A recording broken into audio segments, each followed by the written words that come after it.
Close your eyes. Imagine you're weightless, not falling, but floating. The air beneath your wings trembles like a whisper, and for a moment, you're not just watching flight, you're part of it. From the first prehistoric insect that dared to leave the ground to the silent sweep of a starlit jet tracing the stratosphere. This is the story of how life and science learned to dance with gravity. Ready? Let the drift begin.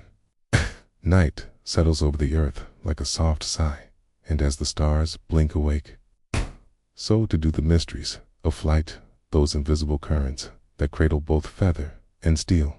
Begin. Imagine, for a moment, standing beneath a vast indigo sky, your breath stilling as a lone owl glides past, its wings cutting through the dusk without a sound. This is where our journey begins, not with equations or rigid laws, but with the quiet wonder of how life first untethered itself from the ground. Long before engines roared or rockets pierced the stratosphere, it was the delicate flutter of an insect's wing that stirred the ancient air. A primordial whisper saying, "Watch, and I will show you how to touch the sky." The story of flight is written in both biology and yearning.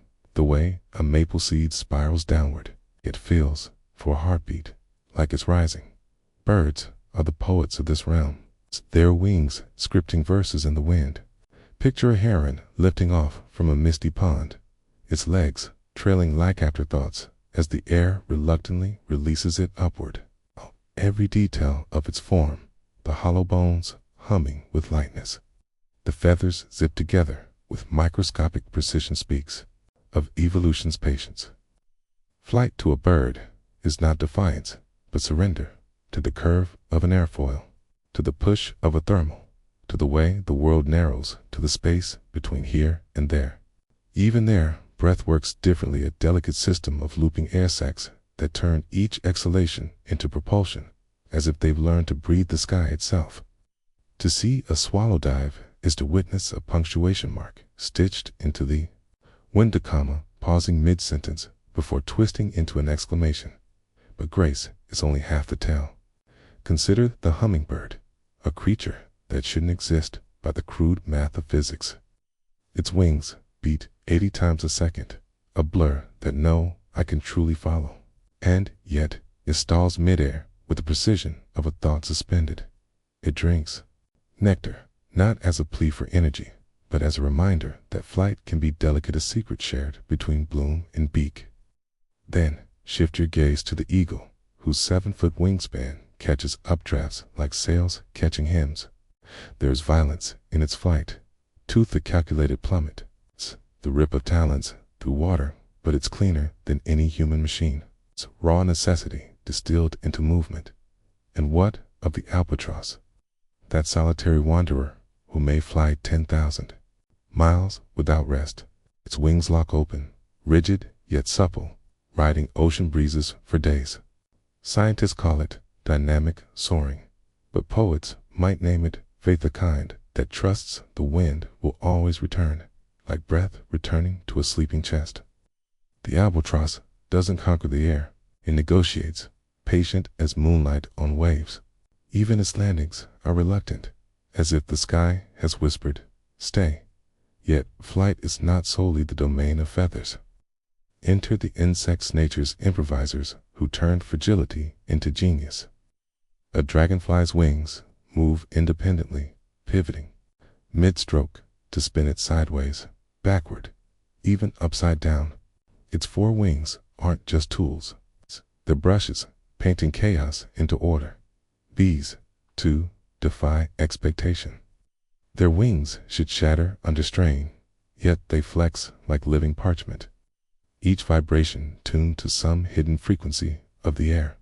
Watch a honeybee land on a flower, and you'll see flight reduced to its tenderest form, a settling, a surrender, and then nightfall.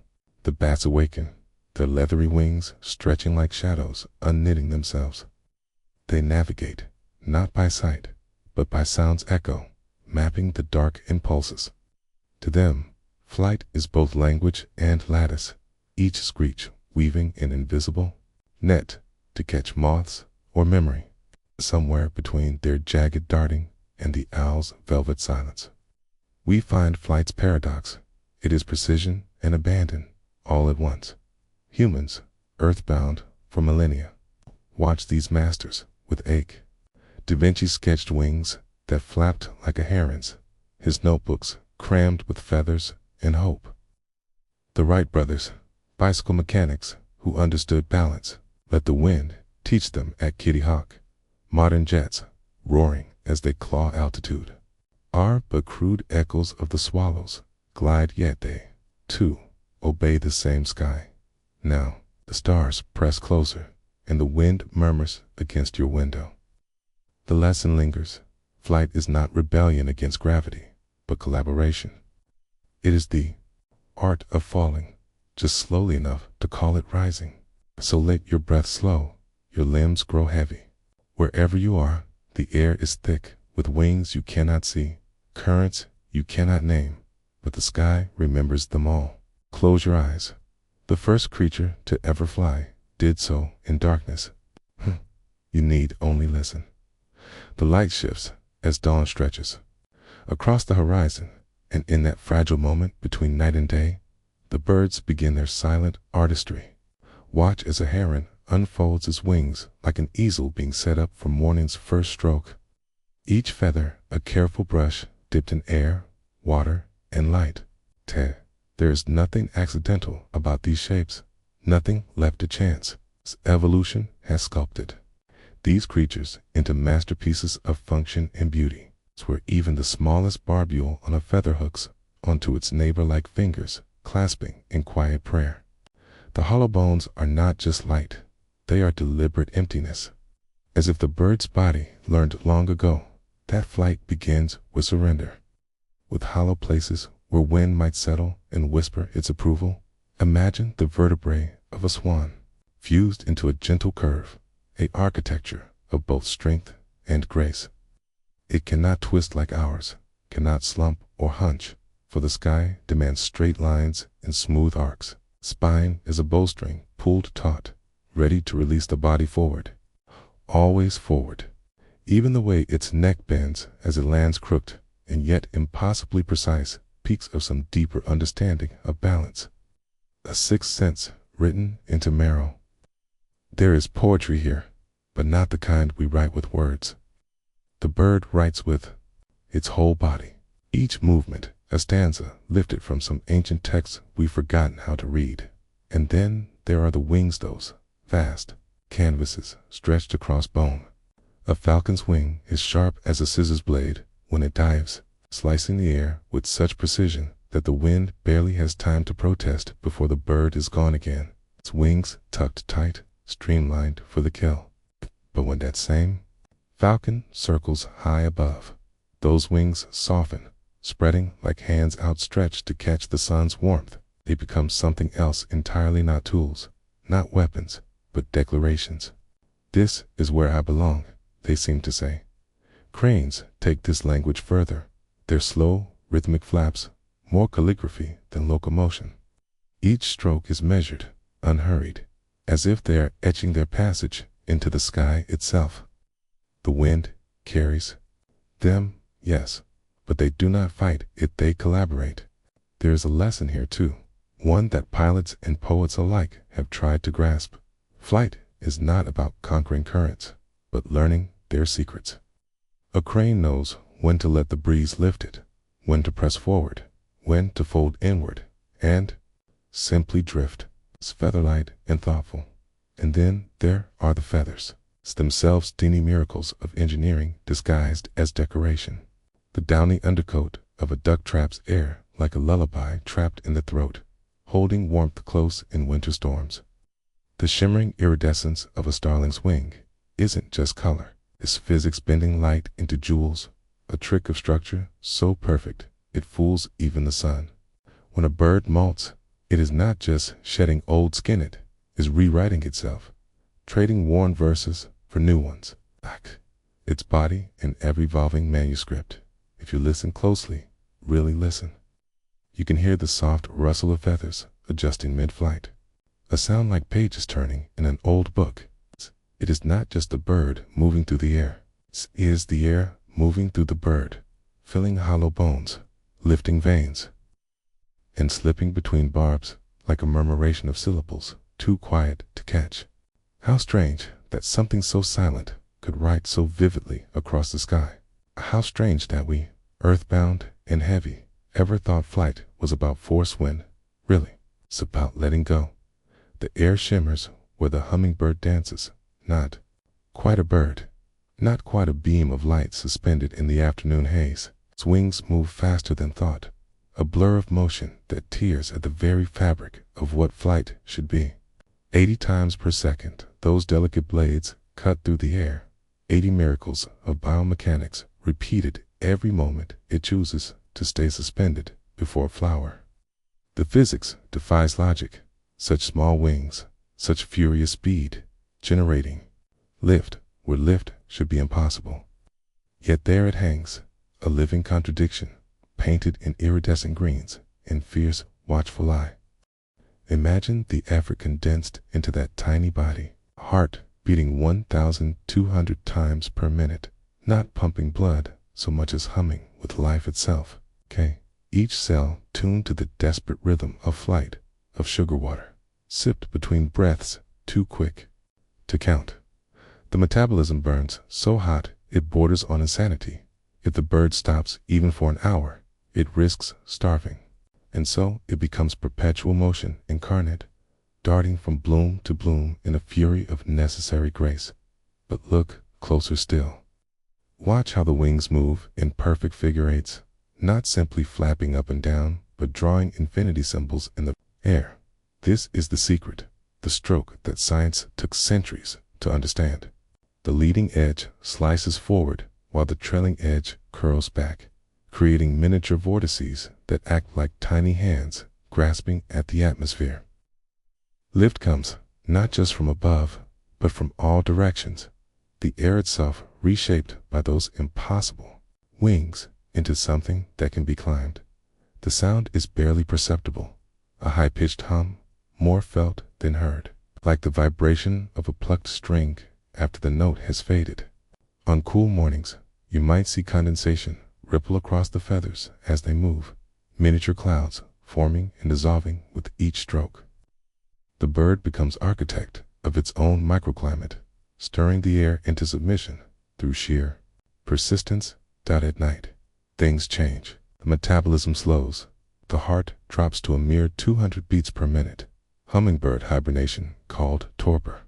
The body temperature plummets, the frantic energy replaced by something resembling peace. Suspended in the darkness, wings finally stilled, it looks almost like any other bird at rest. But come dawn, that same fire reignites, the wings remembering their purpose faster than the mind can comprehend. There is no groggy awakening, just instant electric life. Scientists have tried for decades to replicate that hover. Machines with multiple rotors, gyroscopic stabilizers, computers calculating 100 adjustments per second, and still they lumber compared to nature's perfection. The bird needs no technology, just muscle memory written into DNA, an elegance that human engineering cannot match.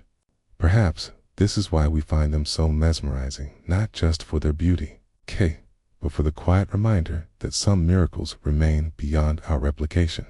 The flowers don't question this magic, they simply open their petals to the worry visitor, offering nectar in exchange for pollen pressed gently elsewhere. A partnership older than human memory, conducted in silence, save for that persistent hum, the sound of a body too alive to be contained by ordinary means.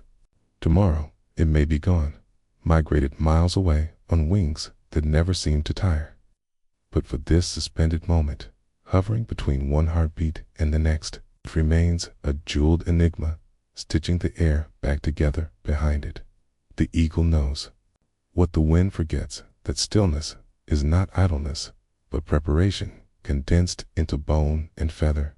Watch how it perches on the thermals. Those invisible staircases of warm air rising from sun-baked earth, its wings stretched wide, as if testing the sky's tension. There's no frantic flapping here, no wasted energy, just the patient geometry. A flight reduced to its purest form, a body becoming part of the current that carries it. Scientists measure these updrafts in joules and meters per second, but the eagle measures them in heartbeats slowed to 3 per minute. In the way its primary feathers splay like fingers to catch every whisper of lift. It's not flying so much as being flown by the land itself. The Earth's exhalation, lifting it higher than muscle alone could ever achieve. Thermals have their own language, subtle shifts in pressure that speak through ruffled feather tips. The eagle reads them like braille written across its wings, adjusting by increments too small for human eyes to catch. A tilt left to skirt the thermal's edge, where cooler air slips downward, a slight bank right to center itself in the rising column. Each movement is frugal, precise, conserving calories like a miser hoarding gold. You'll never see an eagle sweat, because eagles don't waste, not energy, not motion, not even attention. Those iconic hooked beaks, they're not just weapons, they're energy-saving designs evolved to tear flesh with minimal effort. Just as their soaring is designed to cover miles without a single wing beat. This is the arithmetic of survival, written across millennia. How to do more with less. How to let the world do the work, and what work it is. From this vantage, 2 miles above the ground, the world becomes a quilt of textures, forests brushing against grasslands, rivers stitching through valleys, all of it moving in slow motion compared to the eagle's effortless glide. The bird's fovea, that part of its eye packed with photoreceptors, sharpens details at distances that would blur in human vision. A mouse brushing through dry grass becomes a ripple in the tapestry. A fish flashing silver beneath a stream's surface might as well be ringing a dinner bell. But even now, with prey in sight, the eagle waits. Time bends differently up here, where the air thins and the horizon curves. Why rush when the thermal will deliver you exactly where you need to be? There's divinity in this economy of movement. It's the same way a monk turns breathing into prayer. The eagle turns soaring into sacrament. Those massive wings, sometimes spanning 7 feet, aren't just tools, but conduits. It's translating wind into elevation as effortlessly as lungs convert air into life. Watch how it circles without flinching, riding the thermal spiral, like a leaf caught in God's breath, rising until the ground below seems less like territory and more like a dream the earth is having. Ravens may play in the wind, ospreys may plunge dramatically, but eagles understand the secret. Kicha, mastery, looks like doing nothing at all. Then comes the pivot, the moment when thermals weaken and the eagle leans into descent. Its wings, folding slightly to spill altitude with the same control it used to gain it. The speed builds gently at first, then faster as gravity remembers its claim. But even now, there's no panic, just the smooth transfer of potential energy to kinetic. The bird trading height for distance in an equation balanced by instinct. These transitions are where young eagles falter, where overcorrection leads to frantic flaps wasted against indifferent air. But the elders move through them seamlessly, their feathers ruffling just enough to bleed speed. Their tails tilting minutely to steer the fall into the next thermal. The next free ride skyward. Humans watching from below often misunderstand. They see idleness where there's acute attunement, absence of motion where there's perfect harmony with forces unseen. We built gliders, sleek replicas with wings of fabric and fiberglass, trying to emulate this grace, but our machines crash where eagles simply shift their weight, stall where eagles adjust a single feather. Perhaps it's because we still think flying is about fighting the air rather than listening to it. The eagle knows better. Spread your arms wide enough and even silence can lift you. Wait long enough and the world will bring itself to you. Nightfall comes differently at altitude. The thermals fade first, their warmth stolen by the sinking sun. And the eagle circles downward in ever-tightening spirals. not plummeting like the falcon, but descending with the dignity of a sovereign returning from the sky's throne room. Its wings fold inward slightly, its legs extend like landing gear, and just before touchdown, those immense wings flare, cupping air as brakes, as parachutes. It's one last conversation with the wind that carried it all day. Then stillness. The great wings furrow completely. The feverish metabolism slows, and night falls over the eyrie like a curtain drawn between performances. Tomorrow, the thermal ballet will begin anew, not because it must, but because there is poetry in rising, without effort in touching heaven, by surrendering to currents older than wings themselves. Below, the earth dreams of flight. Above, the stars whisper of winds yet to be ridden. And, between them, between heaven and dust, a feathered shape waits with endless patience, already half fair, already half dream, already halfway home, somewhere, over the southern ocean, where the waves march in endless gray battalions and the horizon stretches beyond comprehension. The albatross unfolds its story across empty skies. Wings locked in an eternal curve. It rides the wind like a whisper rides silence, not fighting, not struggling, but simply becoming part of the vast atmospheric ballet that has governed these latitudes since time immemorial. These are not wings, built for flapping, but for enduring. Spanning 11 feet from tip to tip, they curve just so, shaped by centuries of perfect negotiation between bird and breeze. Each feather lies smooth as a combed thought. The leading edge is sharp enough to slice through salt spray without catching. The trailing edge is soft as forgotten promises. This is flying stripped to its essential truth, not brute force, but perfect understanding. The albatross knows what ships and satellites have only recently discovered, that the ocean breathes in distinct patterns, telling columns of rising air where water meets wind, creating invisible highways that circle the poles. Scientists call it dynamic soaring, but the birds need no name for it.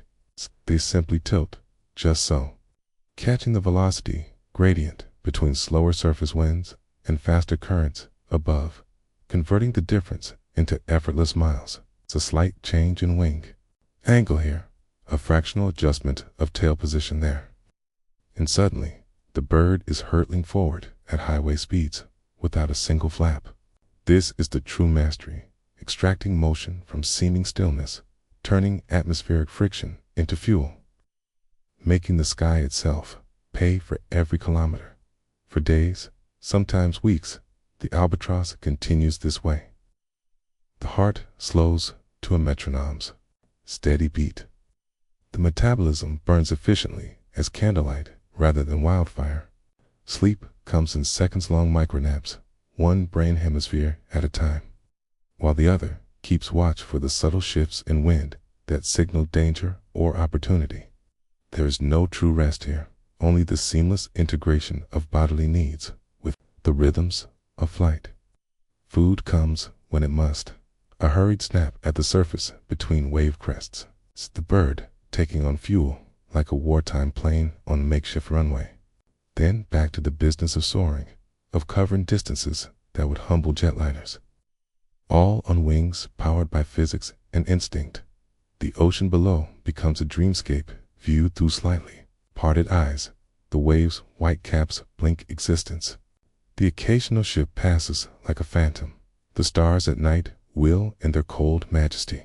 Direction seems incidental when all paths eventually curve back to where they started.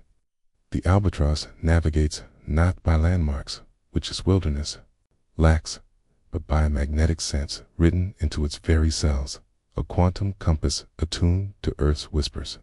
When it finally turns toward some speck of land barely visible above the horizon, it does so with certainty no GPS could match. Drawn by forces as old as the poles themselves, at last, after circumnavigating the southern oceans, the great wings bank gently toward home. The approach seems impossible at first. How can this master of open skies this creature of infinite horizons, navigate the sudden cliffs and crowded colonies of its birthplace. Yet the landing is executed with the same quiet proficiency as everything else. The wings cup the suddenly still air with unexpected precision. The webbed feet, unused for months at sea, unfurl at exactly the right moment.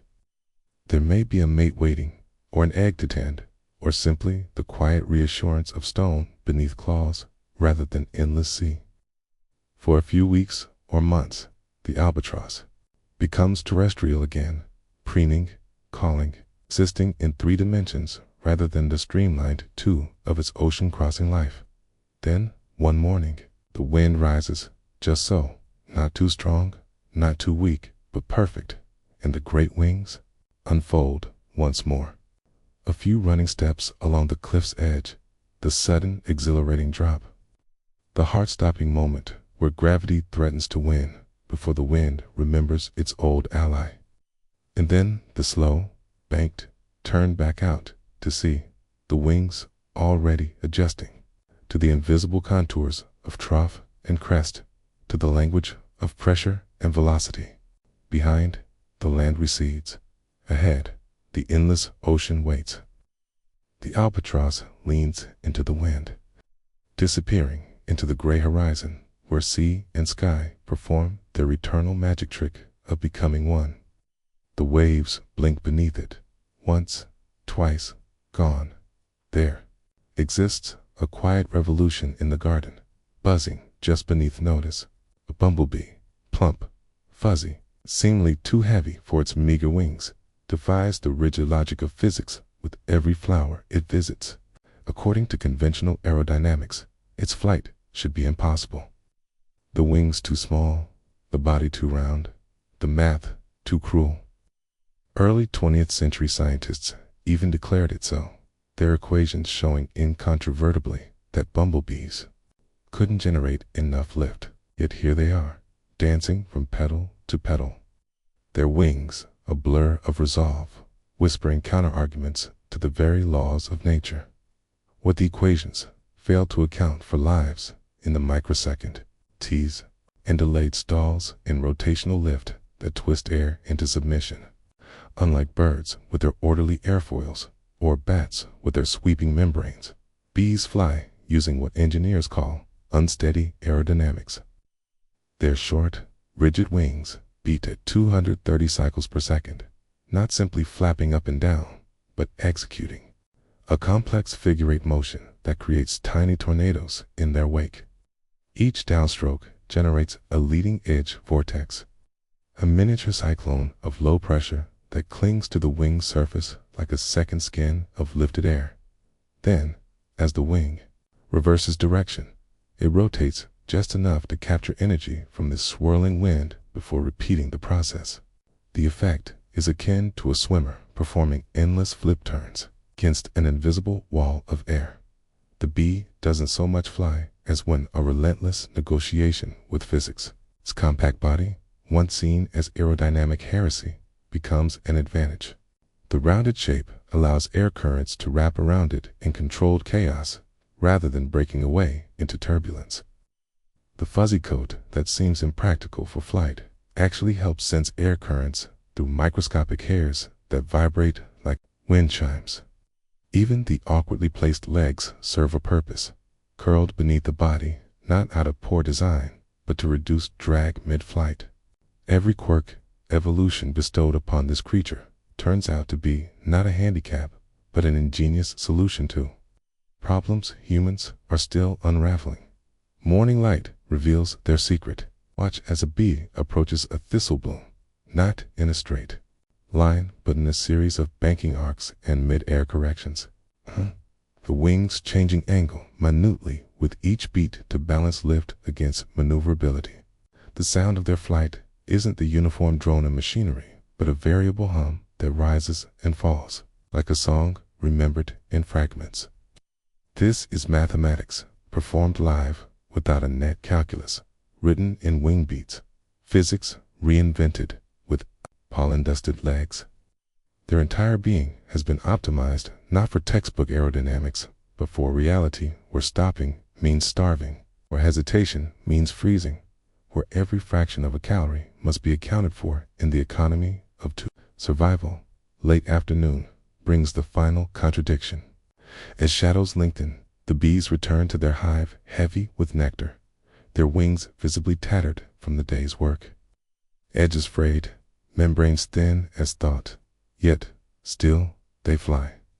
This is the ultimate defiance, not just that they achieve flight against predicted odds, but that they sustain it even as their bodies wear down.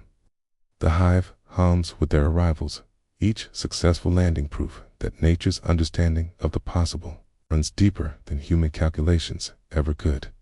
Darkness falls and the maths resets. All theories bow before the simple fact of bees returning home. Tomorrow, it dawns first touch of warmth. The paradox will take wing again, not because it must, but because the flowers wait, and the bees remember what the equations forgot. That flight isn't just about physics, it's about insistence. The world said they couldn't. They leaned into the wind anyway, whispering yes, yes, yes, with every impossible beat of their determined wings. The dragonfly exists in a realm where ordinary laws of motion dissolve into pure possibility. One moment suspended, as if pinned to the air itself, the next vanished, and reappearing 3 feet away without any visible transition. This is flight reimagined as a magic act, a sleight of wing performed by ancient masters of aerial deception. Their secret lives in those 4 translucent membranes, each moving independently of the others, like a quartet of synchronized swimmers, suddenly deciding to improvise their own routines mid-performance. Most flying creatures are bound by symmetry, left wing mirroring right in predictable alternation. Dragonflies scoff at such constraints. Their wings operate as autonomous systems, capable of varying frequency, angle, and rotation in permutations that mathematicians are still cataloging. Watch closely though. You'll likely miss more than you catch as the leading edges of their wings twist forward during downstrokes, generating lift not just from downward push but from the spiraling vortices this motion creates. The hind wings tilt slightly upward on recovery, catching residual eddies to boost the next thrust. This isn't just flapping, it's a perpetual recombination of forces, a kinetic sculpture that somehow coheres into forward movement. Engineers call it clap and fling mechanism. But that sterile phrase fails to capture the artistry. How wings brush together at the top of each stroke, like conspirators exchanging secrets before flinging apart to scoop more air. How the body hangs suspended between these movements, as if deciding destinations on whims rather than inertia. Their maneuverability defies belief. A dragonfly can accelerate to full speed in 3 wing beats, stop on a dime without banking, dart sideways mid-flight, or reverse direction so abruptly it seems to have hit an invisible backspace key in reality's code. Hovering presents no challenge. They simply adjust each wing's angle minutely until lift perfectly balances gravity, maintaining position with the stillness of a hummingbird, but none of the frantic energy expenditure. Theirs is an economy of motion distilled to quantum efficiency.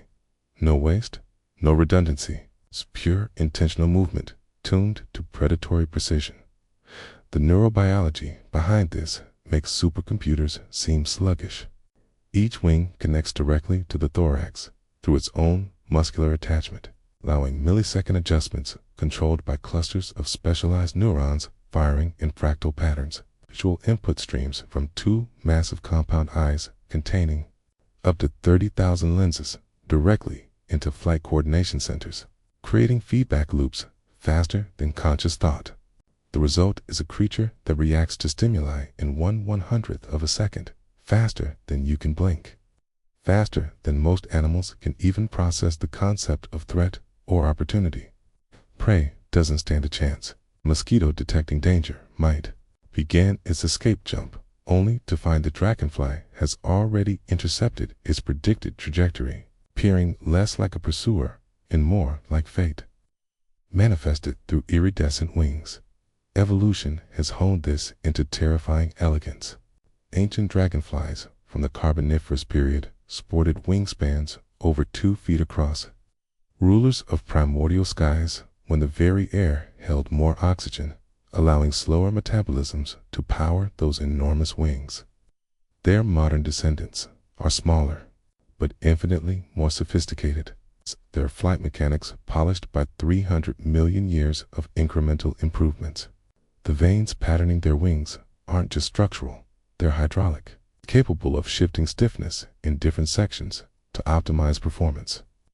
The leading edges reinforced with resilin, a rubber-like protein that stores and releases energy with 97% efficiency. Even the surface texture plays its part. Microscopic ridges disrupt boundary layers of air to prevent turbulent flow that would destabilize their improbable maneuvers at rest. They fold their wings demurely, becoming slender twigs easily overlooked, but in flight, they transform. Sunlight fractures through their scales, scattering prismatic shadows that seem to move independently of the creature casting them. The effect is hypnotic, flashes of blue and green appearing, then vanishing like celestial Morse code, written in a language of light we've forgotten how to read.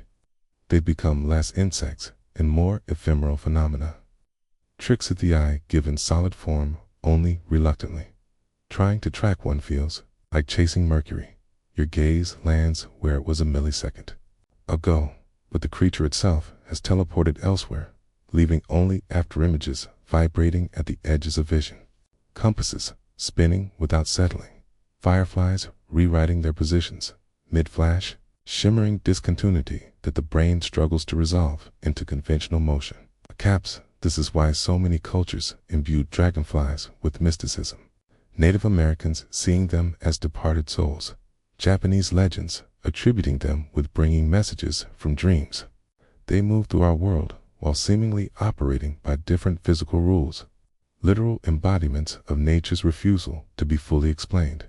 Rainwater beads on their wings without clinging. The microstructure of their surfaces repelling droplets.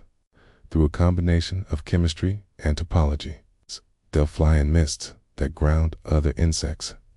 The delicate interplay of wing and water creating its own microclimate of resistance and release.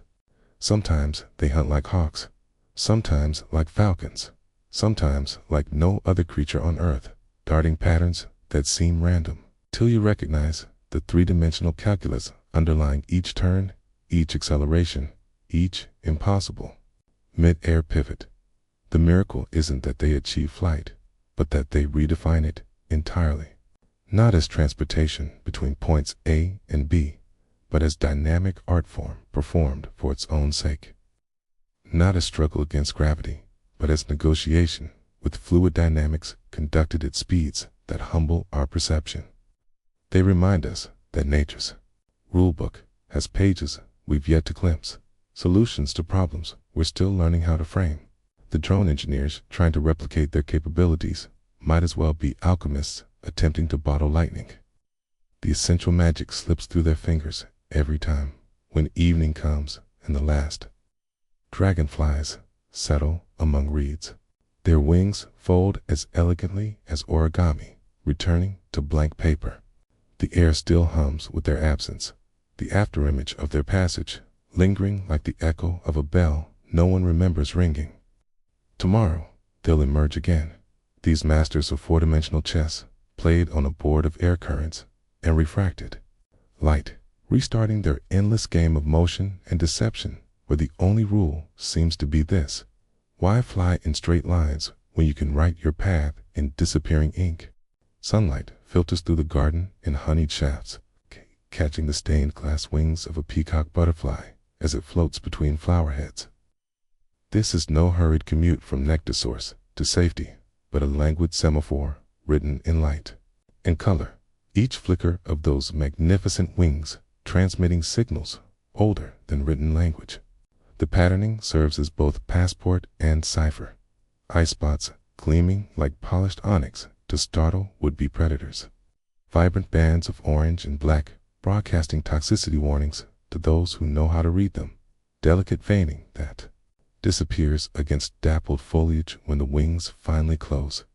Evolution has crafted these living mosaics not merely for beauty, but as ambulatory manuscripts penned in pigments no human scribe could replicate. The flight pattern itself constitutes another layer of messaging and erratic dance that mocks attempts at prediction. Where bees fly direct lines between points and dragonflies slice through air with surgical precision. Butterflies move as if composing poetry in mid-air, one moment fluttering upward in jagged hops, the next caught by an unseen current and carried sideways, then pausing altogether to bask with wings outstretched like pages left open to the sun. To untrained eyes, this appears inefficient, wasted energy in pointless detours. But beneath the apparent randomness lies meticulous strategy. That disorienting zigzag confounds predatory birds whose vision depends on tracking steady movement. The sudden drops into foliage exploit blind spots in a pursuer's aerial pursuit. Even their characteristic flutters so different from other insects' wing beat serves a purpose. The irregular cadence, making them harder to pinpoint against shifting backgrounds. Up close, the mechanics reveal themselves in flickering glimpses. Butterfly wings move in a shallow figure-8 pattern, the slender body hanging suspended between those painting brush strokes as if suspended by invisible threads. Their flight muscles don't attach directly to the wings, but anchor deep within the thorax, contracting in waves that ripple outward to the wing bases. This indirect design sacrifices raw power for exquisite control. No rapid accelerations here, but peerless mastery of slow-motion maneuvers. Watch as one negotiates a breeze. Wings tilting to spill wind one moment, cupping to capture lift the next, always adjusting, always compensating. They fly as much by touch as by sight, sensing air pressure through microscopic scales that lift like shingles in a storm. Each tiny adjustment diffusing turbulence into manageable currents. The wings themselves are marvels of layered engineering. Those dazzling colors don't come from pigments alone, but from nanostructures that fracture light like prisms, ridges, and platelets, scattering wavelengths into iridescent blues and shimmering greens. The same scales that create this living kaleidoscope also serve practical ends, trapping, insulating air pockets during cooler weather, repelling water droplets with microscopic textures, even helping regulate temperature by folding at different angles to absorb or reflect sunlight. A butterfly's wing is solar panel, raincoat, and camouflage cloak woven into one delicate membrane, no thicker than a soap bubble. And then there's the metamorphosis that makes it all possible. The alchemy by which an earthbound caterpillar reconstitutes itself into winged miracle. The chrysalis stage isn't merely growth, but utter dissolution and rebirth. Digestive enzymes reducing once functional tissues to biological soup before reassembling them into entirely new architectures.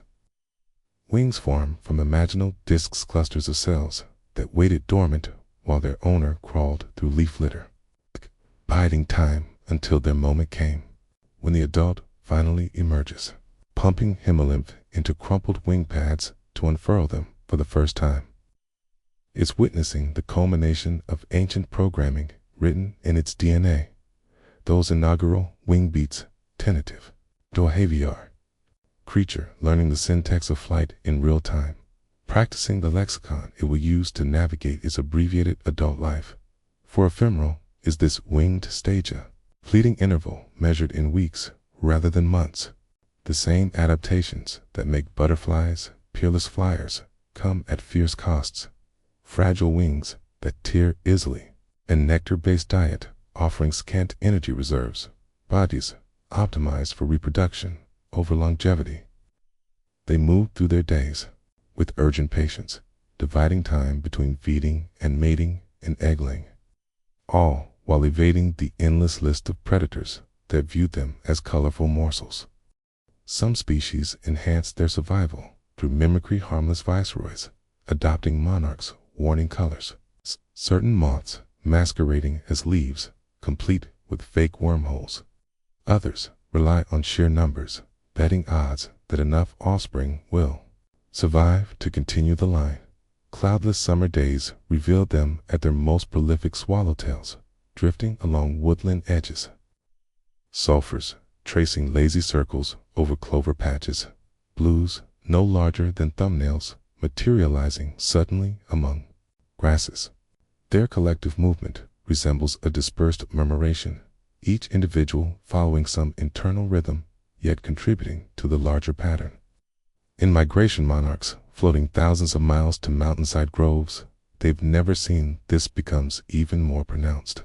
They ride thermals in slow spirals, conserving energy for the improbably long journeys ahead, orienting by polarized light and magnetic fields to places imprinted in genetic memory. As evening approaches, the tempo slows. Butterflies seek sheltered perches, ducking themselves beneath leaves or clinging head down to flower stems, their wings folding together in prayer-like repose. Night renders them vulnerable, their exquisite coloration dimmed to moth-like grays in the moonlight. But come dawn, those wings will part again, fresh dew glittering on scales as they recommence their visual semaphore. A morning cloak may spend winter hibernating in tree crevices, its wings the sole survivors of autumn's frosts. A painted lady might awaken from torpor to find itself carried miles offshore by storms, yet still somehow rise on salt-crusted wings to continue its interrupted journey. Their persistence whispers of mysteries we're only beginning to fathom. Such fragility conquers immense distances. How such fleeting lives alter ecosystems through pollination networks spanning continents. Engineers study their wing structures for next-generation solar cells. Neuroscientists probe their compound eyes for better motion detection algorithms. But perhaps their true lesson lies beyond utility, that beauty and function can coexist without compromise, that the most delicate architectures often harbor the greatest resilience. Like stained glass windows, given life, they drift through our world, trailing color and wonder, brief but indelible. Brushstrokes across the canvas of the air. The summer night hums with an orchestra of sounds, crickets tuning their legs, leaves whispering against each other, and beneath it all, the unmistakable whine of a mosquito's wings cutting through the air like a needle slipping between stitches. Uninvited, unwelcome, yet undeniably precise. These miniature dancers pirouette through the dark with a technique so refined it borders on art. Their wings beat at a staggering 500 to 800 times per second of frequency, so high it hits the upper threshold of human hearing, producing that shrill, persistent whine that seems to drill straight into the skull. Science might classify them as pests, but physics declares them marvels tiny. Furious machines built for aerial ambush, their flight mechanics polished by millennia of evolutionary pressure. Observed dispassionately, their movement is hypnotic. The mosquito doesn't merely flap its wings, it vibrates them in a complex figure-8 pattern, generating lift not just from downward strokes, but from the vortices spiraling off each wingtip. Unlike bees or butterflies, which rely on slower, more deliberate strokes, mosquitoes operate at the edge of aerodynamic possibility. Their flight stabilized by haltostyny, club-shaped appendages evolved from hind wings that act as gyroscopic sensors, correcting mid-air wobbles in real time. This is flight stripped to its barest essentials: minimal lift, maximal maneuverability. An existence balance between the need to find blood and the necessity of avoiding the retaliatory slap. For such fragile creatures, they are astonishingly resilient. They navigate rainstorms by riding droplets like surfers on waves, their exoskeletons dispersing impact force so effectively that they emerge unharmed from collisions that would crush larger insects. They hover outside the range of human hearing. then accelerate forward in sudden bursts, their movements unpredictable enough to evade even the most impatient swat. The sound they produced, that infamous buzzes and random noise, but a byproduct of their speed, the wingtips brushing air molecules into a scream of vibration. Different species harmonize at different frequencies. The whine of a Culex mosquito sits higher than the drone of an Anopheles, creating a dissonant chorus in marshes and bedrooms alike. Their role in nature is both villainous and vital. While humans curse their itchy bites, entire ecosystems depend on them not as nuisances, but as pollinators of night-blooming plants and a food source for bats, birds, and dragonflies. Even their larvae, wriggling in stagnant water, filter organic matter and recycle nutrients. They are, in their own way, indispensable, a paradox of irritation and ecological necessity, and yet the persistence at human expense is what defines them. Their ability to detect carbon dioxide from over 30 meters away at dinner bell ringing in their sensory organs guides them inexorably toward sleeping forms. Their saliva, injected before feeding, contains anticoagulants that numb the skin, just enough to buy them seconds of uninterrupted sipping. Evolution has made them perfect ambush predators. It's their entire existence a masterclass in how to exploit warmth, scent, stillness. But here's the tragic comedy. For all their adaptations, they remain laughably easy to thwart. A well-placed fan disrupts their flight. A mosquito net woven with holes, barely a millimeter wide, renders them impotent. They are, in the end, a reminder that nature's most successful designs can still be undone by the simplest countermeasures as night falls. The stage is set for their performance. The air thickens with humidity, and the scent of blooming flowers waft through the garden. A siren call to the hungry dancers. The mosquitoes emerge from their hiding places, their tiny bodies glistening in the moonlight, ready to take flight. They are the unwanted ballerinas of the night, pirouetting through the air with a grace that belies their reputation. Each one is a tiny orchestra tuning its instruments, preparing for the symphony of the evening dot. The first notes of their performance are tentative. A few individuals test in the air, darting in and out of the shadows. They are drawn to the warmth of human bodies, the carbon dioxide exhaled in rhythmic breaths, the promise of a meal. As the night deepens, the orchestra swells, more mosquitoes joining the fray. Their buzzing crescendo rising and falling like waves on a distant shore. It's a sound that can drive even the most patient person to distraction. Yet, there's a certain serenity in the chaos, a reminder that life persists. Even in the most irritating forms, in the midst of this buzzing ballet, the mosquitoes engage in a delicate dance of their own. They communicate through their flight patterns, each erratic movement a message to others. A sudden dip and rise might signal a nearby threat, while a rapid zigzag could indicate the presence of a potential meal. They are not just mindless pests. They are intelligent creatures, navigating a complex social landscape with finesse. The air is thick with their conversations, a language of movement that humans can only begin to comprehend as the night wears on. The mosquitoes become bolder, their confidence growing with each successful landing. They flit from one target to another, their tiny proboscises probing for the perfect spot to draw blood. The sensation is often imperceptible at first, a mere tickle that quickly turns into an itch, a reminder of their presence. It's a small price to pay for the privilege of sharing the night with these unwanted ballerinas. It's a fleeting moment of connection in a world that often feels disconnected. But the mosquitoes are not without their challenges. Adia, the night is fraught with danger swatting hands, hungry bats, and the ever-present threat of insecticides. They must remain vigilant, adapting their strategies to survive. Some species have developed resistance to common repellents, while others have learned to time their feeding frenzies to avoid peak hours of predation. They are masters of adaptation, constantly evolving, to meet the challenges of their environment. In the midst of this struggle, there is a certain humor to their plight. The very qualities that make them so irritating also render them endearing in their own way. They are the tiny warriors of the night, bravely facing the odds in pursuit of sustenance. Their high-pitched buzz becomes a soundtrack to the summer evenings, a reminder that life is often a delicate balance of beauty and annoyance. As dawn approaches, the orchestra begins to quiet.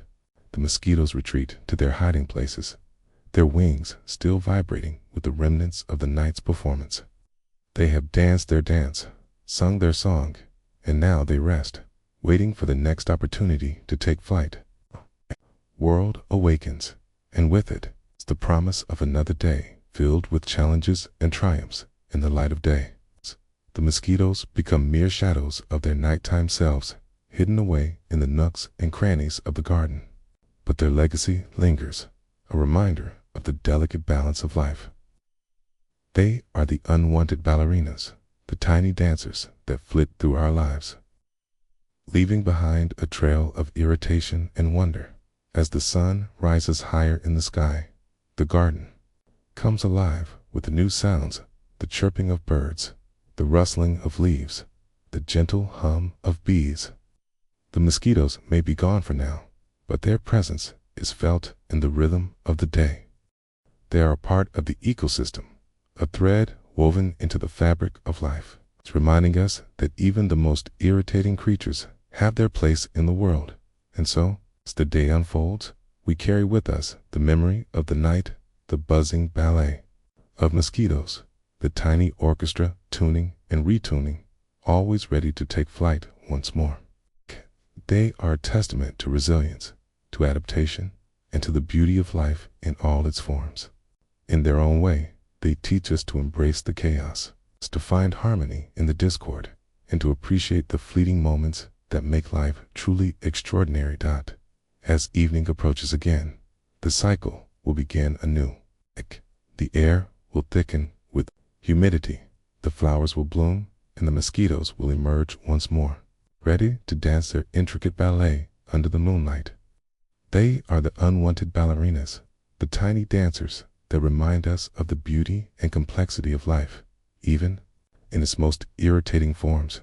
And as we prepare for another night, we can only hope to find a way to coexist with these remarkable creatures, to appreciate their artistry while keeping our swatting hands at the ready. In the end, the mosquitoes are more than just pests. They are a reminder of the delicate balance of nature, the interconnectedness of all living things. They are the unwanted ballerinas, the tiny dancers that flit through our lives, leaving behind a trail of irritation and wonder. And as we navigate the complexities of our own existence, we can learn from their resilience, their adaptability, and their unwavering determination to thrive in a world that often seems stacked against them. So, the next time you hear that high-pitched buzz, take a moment to appreciate the artistry of the mosquito. They may be unwanted, but they are also a testament to the beauty of life in all its forms, a reminder that even the smallest creatures can leave a lasting impact on the world around us. Moonlight spills across the river's slow current like liquid silver as the first mayflies emerge from their watery cradle, their delicate forms breaking the surface tension with the reverence of souls being born into air. This is not merely emerging, it is transformation distilled to its purest form. Nymphs ascending one final time to shed their aquatic husks and take wing as creatures of light and air. Their translucent wings unfold, still damp and heavy with river water, glistening like tissue paper held to candlelight. These wings, 4 in total, with the hind pair slightly smaller, are not built for distance or speed, but for the single, perfect dance they were born to perform. A mayfly doesn't fly so much as it floats between moments, its movement a temporary defiance of gravity's claim. The adults don't even have functional mouthparts. All their nourishment was taken in childhood. Now, in these final hours, they exist solely for the aerial waltz written into their DNA. 100 million years before moths or bees ever took flight. The air above the river thickens with their delicate forms as dusk deepens. Thousands rise simultaneously in synchronized eruption, as if the water itself exhaled its dreams skyward.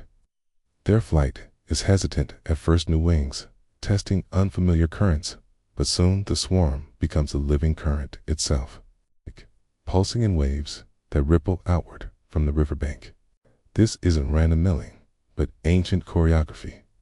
The males rising first to form shimmering columns, while females weave through them, selecting partners mid-air with split-second decisions that will determine the next generation. Stare compound, eyes oversized and brilliant as drops of polished onyx detect ultraviolet reflections on potential mates' wings we cannot see. Each pattern a whispered love letter written in light. Yet, for all its beauty, this dance is bittersweet. That fragile twirling, that breathtaking, swarming spectacle is the culmination and conclusion of lives spent almost entirely underwater. The nymphs may have lived for years, clinging to river stones, filtering algae through delicate gills, surviving floods and predators in their submerged world. But the adults, they have perhaps 3 hours, at most a single day, to complete their mission before their wings fail and their exhausted bodies tumble back to the water that birthed them. Their ephemeral nature is etched into their very physiology. No digestive system to waste precious energy.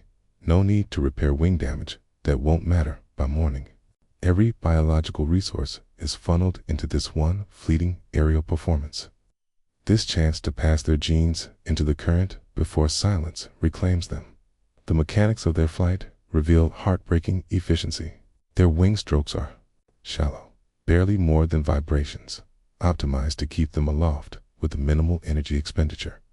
Unlike dragonflies that dart or mosquitoes that hover with intent, mayflies drift more like living confetti caught in a draft. Their movement patterns forming fractal shapes that constantly dissolve and reform.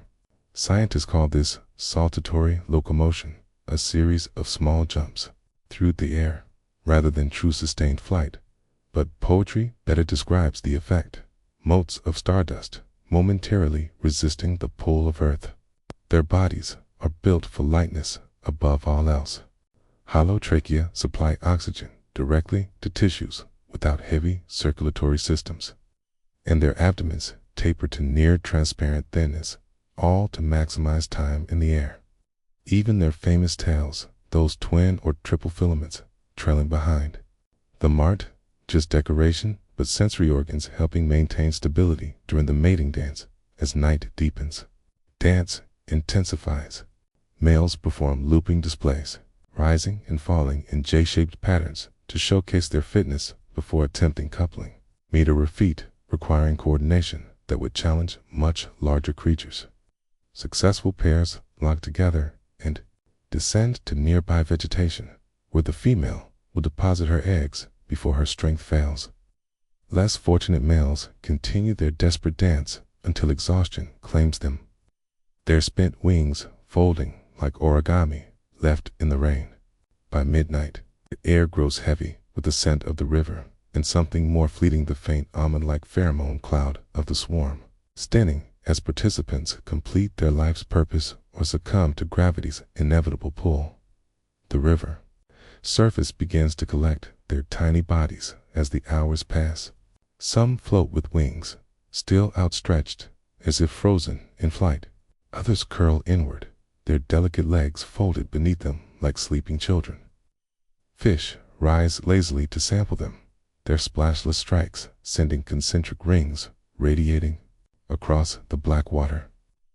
Bats flutter through the dying swarm, their echolocation turning poetry into pragmatism. Through it all, the mayflies continue emerging in waves, each new generation unaware that their elder siblings have already completed the circle above them. Dawn finds the shoreline transformed. The sweet rotten scent of spent mayflies hangs over the water like fog. A drift of delicate wings carpets the shallows, swirling in eddies before sinking to nourish the nymphs below. A few stragglers still cling to reeds their wings, now tattered. Their once vibrant colors faded, still shuddering through the last flecks of movements of their mating ritual, though their time has passed. Theirs is the tragedy of having wings. Too late and too briefly, of finally gaining the sky only to lose it in the same breath. Yet, this apparent melancholy is nature's precise calculation. Their brief adulthood is no accident but evolutionary genius. An entire species avoiding predation through sheer unpredictability, flooding the ecosystem with more adults than any predator could consume in one night. The synchronized emergence ensures enough survive to mate while overwhelming would-be hunters. Even their deaths serve purpose. The nutrient-rich adults feed fish, birds, and insects before what remains decomposes to nourish the aquatic larvae of the next generation. The mayfly's existence becomes circular poetry, rising from water to briefly dance in air, only to return and sustain the water once more. Human observers standing on the banks often feel an ache watching this spectacle, not just for the fleeting beauty, but for the mirror it holds to our own transient moments. The mayfly's life compressed into ours forces confrontation with the time's relentless march. With all our own unfinished dances, artists through history have painted them as symbols of life's brevity, their delicate forms perfect shorthand for beauty that cannot last. But to see only sadness is to miss nature's deeper truth, that limitation creates meaning, that boundaries define beauty. The mayfly doesn't lament its single night. It fulfills its purpose with total devotion, turning its entire being toward one luminous moment of flight and continuation. As morning fog burns off the river, all evidence of the night's drama fades. The water flows unchanged, the reeds stand as always, and the air hums with other insects, oblivious to what transpired. Only the observant note the faint, silvery sheen on rocks where wings stuck briefly before dissolving, or the sudden abundance of well-fed trout lurking in deeper pools. Life continues, but differently than before, altered by countless tiny acts of flight and surrender. Tomorrow's hatch will bring new dancers to the same stage, performing the same ancient waltz to the river's eternal rhythm. One dusk, one dance. Then silence till the current births its dreams anew. Night falls softly over the forest, bringing with it the hour when moonlit shadows grow teeth and wings. The bats emerge first singly, then in fluttering groups from hollow trees and cave mouths, their leathery membranes unfolding like dark origami reversing its creases. Their departure is silent to human ears, but the air trembles with their hidden symphony, a chorus of ultrasonic calls too high-pitched for our crude hearing. This is where sound becomes sight, where darkness gets translated into reverberating landscapes only these creatures can navigate. Each bat sings the world into existence with every flick of its tongue, every carefully modulated vocalization bouncing back as echoes that paint dimensions in the mind's eye. Scientists named this process echolocation, but that dry term fails to capture the artistry. This is night reinvented as music, a sonar concerto performed at frequencies that make dog whistles seem basso profundo. The mechanics are miracles of precision. A hunting bat emits calls ranging from 20 to 200 kilohertz, some species approaching frequencies that would make human eardrums bleed if we could hear them at all. The sound originates not from the mouth, but often through the nose, shaped by intricate leaf-like structures called nose leaves that focus the beams like microscopic megaphones. Each pulse lasts mere milliseconds before silence swallows it whole. A pause just long enough for echoes to return before the next call is sent, as the bat zeroes in on prey. These ultrasonic cries accelerate into what researchers dub a feeding buzz, staccato barrage that can reach 200 calls per second. This rapid, that the sound waves overlap in the air like ripples from stones tossed into a pond faster than the water can still. What returns is a lexicon of shadows. The delay between call and echo maps distance. Minute shifts in frequency reveal whether surfaces are smooth or rough. Doppler distortions indicate if a moth is fleeing or floating, oblivious. All this information floods into oversized ears that twitch and rotate with the precision of satellite dishes. Their intricate folds filtering sounds into three-dimensional clarity. Some bat species have evolved facial features resembling grotesque hearing. Trumpets the horseshoe bat's flared nose-leaf functions like an acoustic lens, while the long-eared bat's auricles span nearly its body length, cupping whispers from the dark like hands scooping water from a stream. But the true marvel lives in the brain. A bat's auditory cortex operates at speeds that make conscious thought seem sluggish, processing echoes in under a millisecond, distinguishing between signals separated by microseconds, all while compensating for its own movement through space. Neurons fire in specialized sequences that neurologists are only beginning to decode, constructing real-time maps from sound, the way our visual cortex builds images from light. The effect is akin to seeing with sound.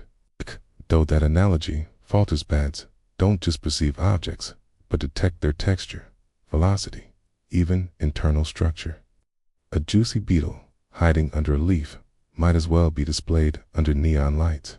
A spider's silk dragging from a branch registers as clearly as a harp string plucked in an echo chamber. Different species have composed their own variations on this theme. The greater bulldog bat skims tropical rivers, dragging specialized claws through the water to snag fish at sonar, penetrating the air-water interface in ways physicists still puzzle over.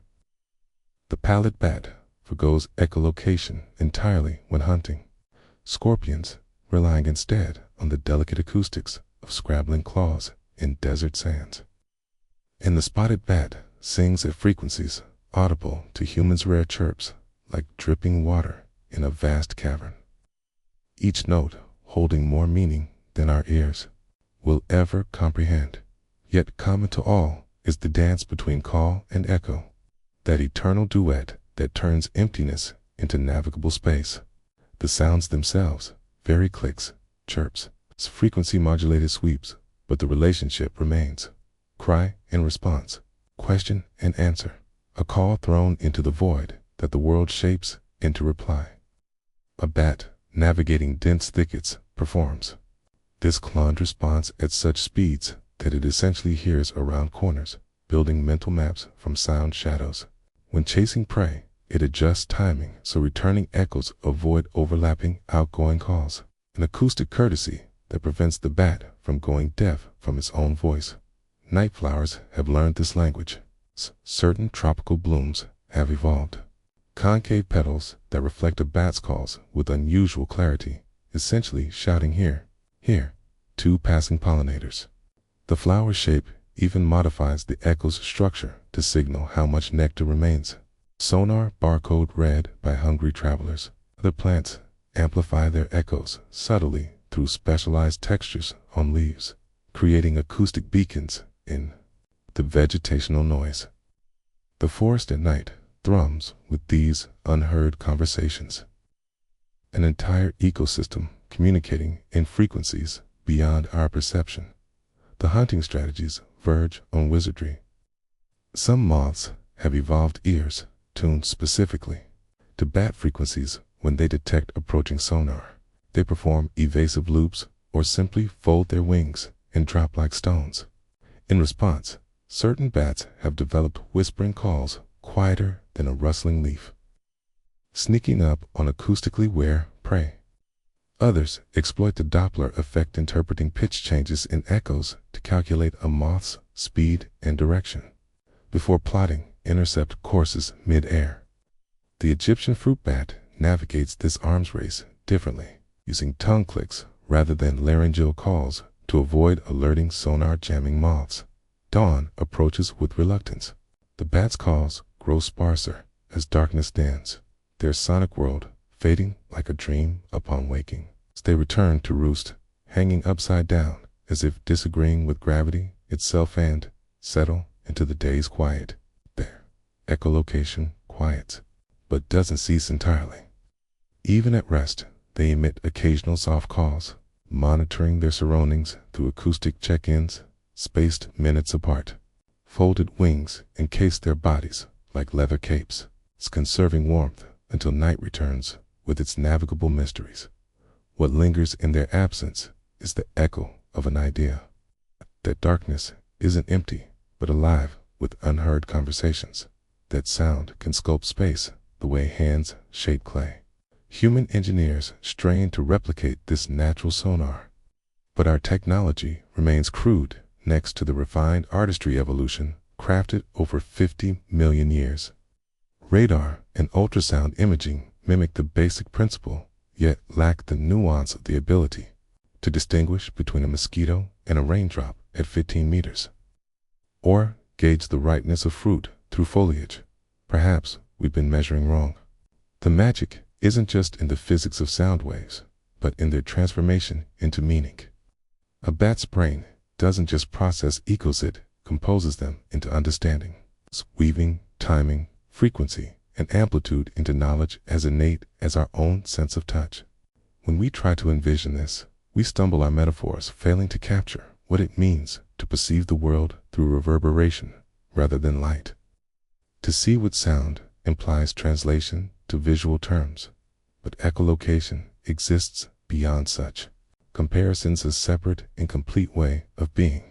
The bat lesson lingers as moonlight fades, that there are more ways to know the world than our senses can imagine. That darkness isn't absence, but a different kind of presence.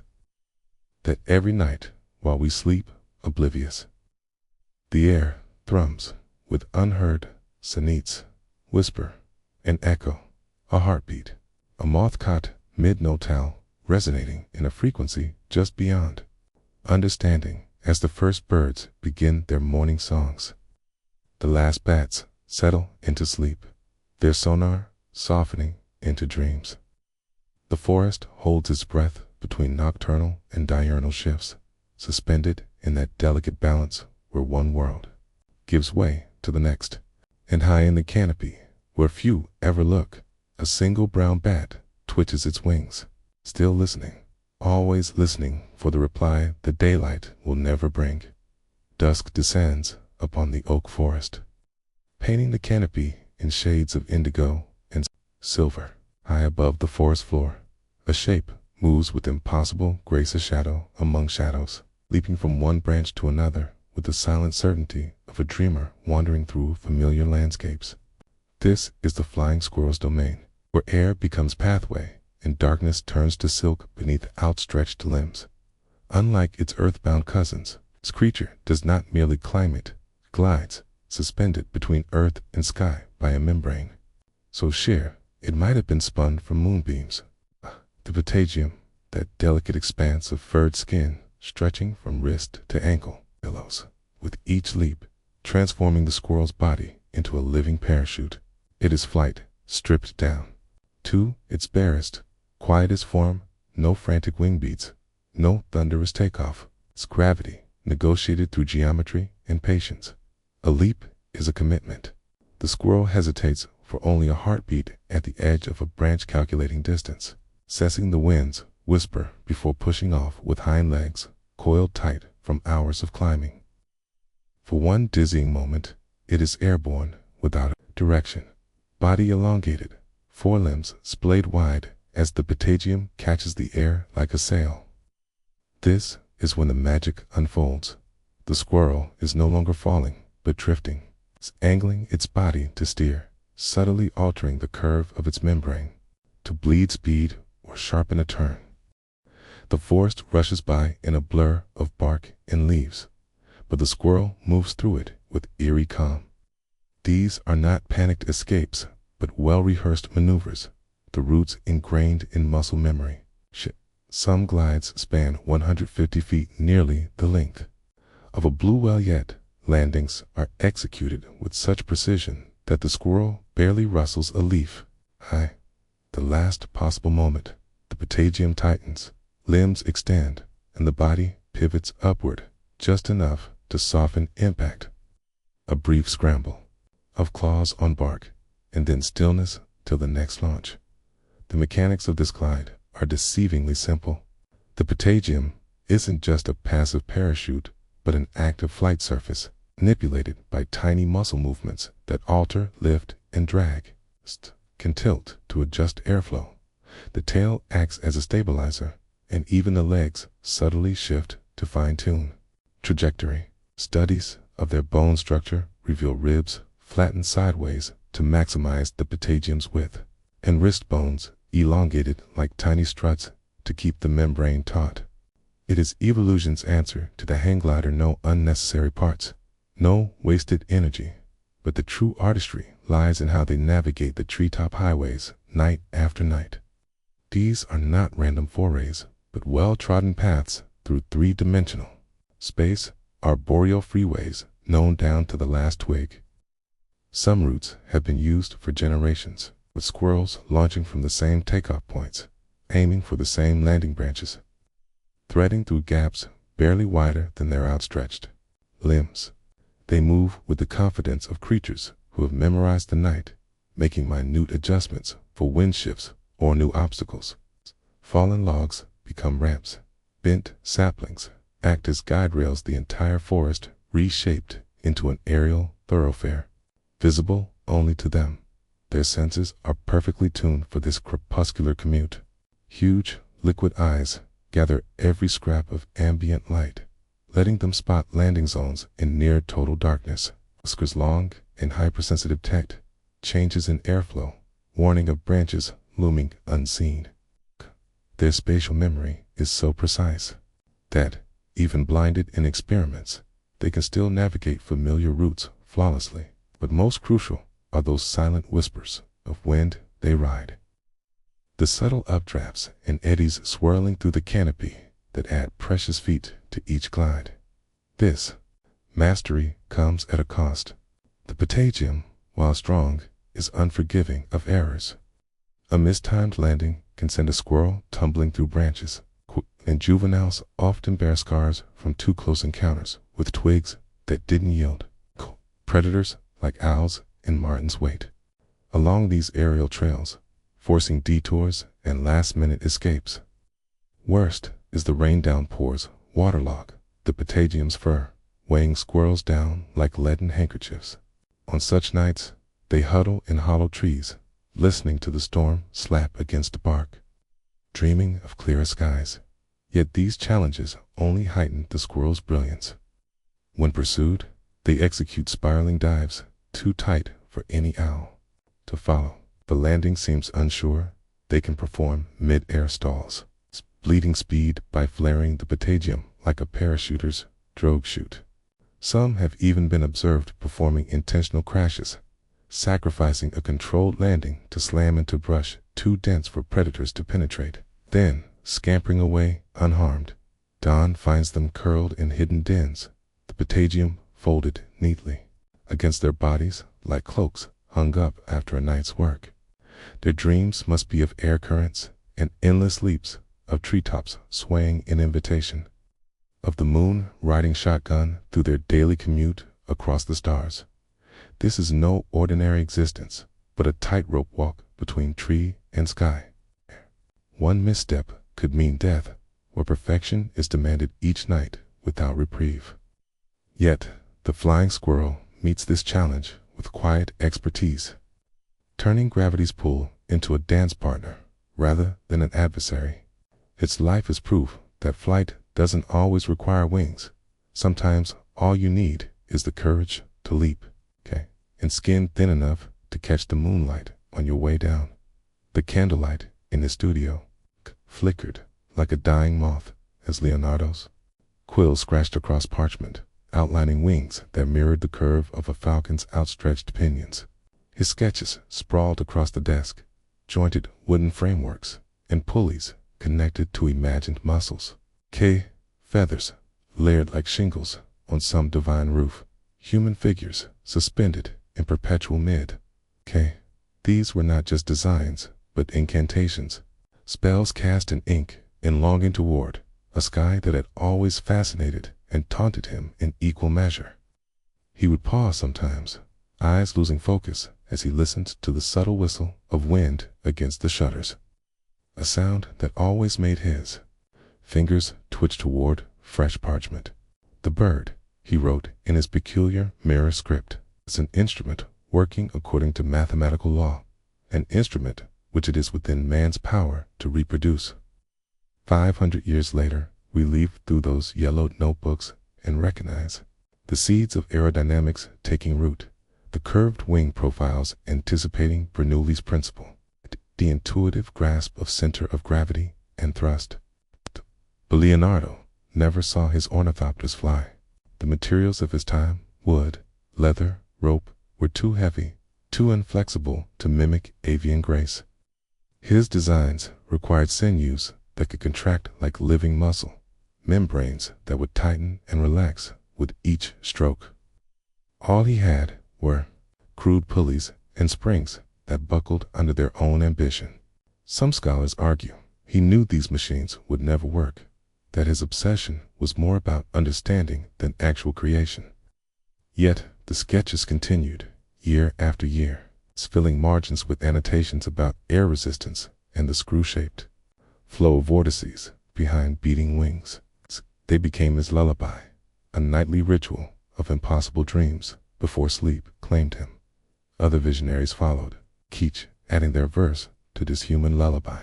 Abbas ibn Firnas, in 9th century Cordoba, built a winged glider and reportedly stayed aloft briefly before crashing. The medieval monk Ealmar of Malmesbury strapped wings to his hands and feet, leaping from his abbey's tower to glide over 200 meters before breaking both legs on landing. Their attempts were ridiculed as folly when not condemned as heresy, yet they persisted, driven by some inarticulate hunger that no amount of logic or pain could extinguish. The skies belonged to God and his angels. To challenge that hierarchy was madness. But still, they leapt by the 19th century. The dream had taken on mechanical dimensions. Sir George Cayley's gliders looked less like birds and more like what we'd recognize as airplanes, their fixed wings anticipating the future.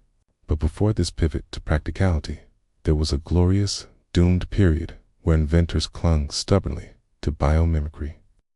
Alphonse Pinot's Yalbati planophore ornithopter, powered by twisted rubber bands, actually flew, though barely. These tiny successes only highlighted the gap between model and human scale, between brief hops and true sustained flight. Feathers and levers gave way to steam and steel, yet something lyrical was lost in that transition. Perhaps what fascinates most about these early designs is how they mirror their creator's humanity. Leonardo's notebooks reveal a mind obsessed with both art and mechanism. Each wing joint drawn with anatomical precision, yet embedded in compositions of divine beauty. The ornithopters were never just machines. They were sculptures, prayers, made manifest. Later attempts by engineers lacked this poetry, becoming increasingly utilitarian until the dream itself atrophied into mathematics. We gained the sky, but lost a dream of belonging there as naturally as birds.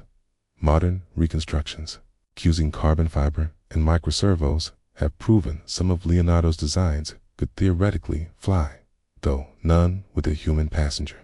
There's a particular melancholy in watching these robotic ornithopters take flight in museum displays.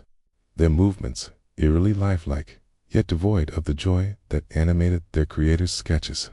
They flap in dutiful silence, missing the laughter that surely would have burst from Leonardo had he seen even this shadow of his vision made real. The notebooks themselves tell another story, margins filled with observations of bird flight, so precise they could be transcribed directly into modern aerodynamic equations. How shadows fall across primary feathers during an upstroke. The exact angle at which a kestrel's alula feathers deploy when breaking. Details no mere artist would need, yet recorded with obsessive care. Between these technical notations appear sudden sketches of rushing water, studies of seed pods spinning as they fall, glimpses of a mind making connections between disparate natural phenomena. Long before science had language for fluid dynamics, what stays with us today isn't the failed machines, but the enduring questions. In their margins, scribe the tongues of woodpeckers.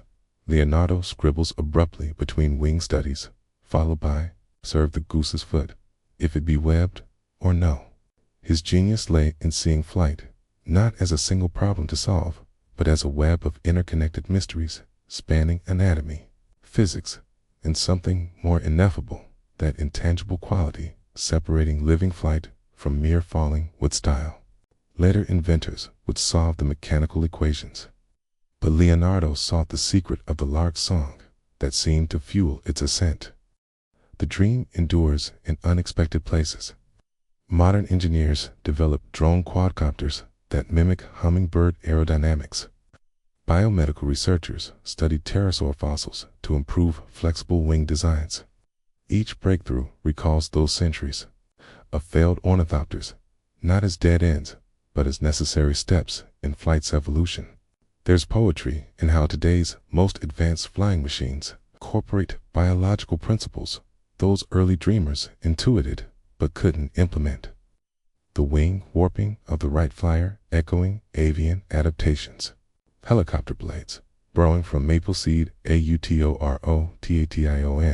as night deepens outside his studio window.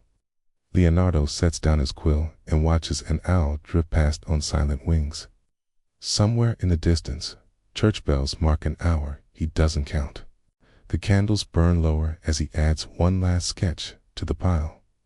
Not another machine, but a single feather rendered in exquisite detail, its barbs perfectly aligned, its curves suggesting both strength and surrender.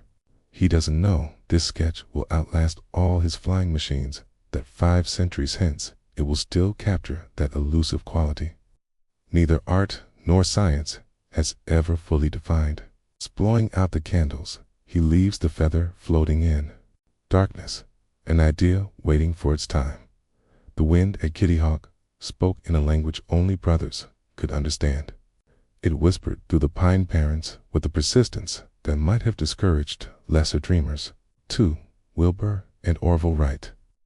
Those coastal gusts carried something like a promising invitation written in the very currents that had taunted humanity for millennia. They had come here precisely because of the wind's ceaseless chatter, because these dunes offered what their Dayton bicycle shop could not space: soft landings and air that moved with purposeful direction. As evening fell on December 16, 1903, the brothers huddled in their wooden shed, the smell of salt and pine pitch blending with the sharper scent of machine oil. Outside, their strange wooden craftal struts and muslin skins stood ready as a sleeping creature about to be roused. Neither man spoke of what tomorrow might bring. Instead, they spoke of hinges and sprockets, of the way spruce wood flexed under tension, of adjustments still needing to be made. Practical words to cloak the immensity of their hope that come dawn. They would do what no person had ever done: fly. The morning dawned colder than expected. A freezing rain had slicked the sand overnight, and now the wind whipped across the beach at 27 miles per hour, stronger than they'd planned for. Almost too strong.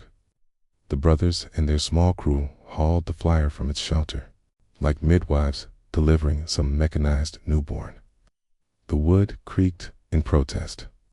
The fabric snapped like a sail. A coin toss gave Wilbur the first attempt, though, in truth, both knew this moment belonged equally to them, years of trial and error compressed into one fragile opportunity. The launch rail pointed into the wind. The engine coughed to life. 10:35 a.m. Wilbur gripped the controls as Orville steadied a wingtip, a cane. Then came the moment, not a dramatic charge, but a controlled release.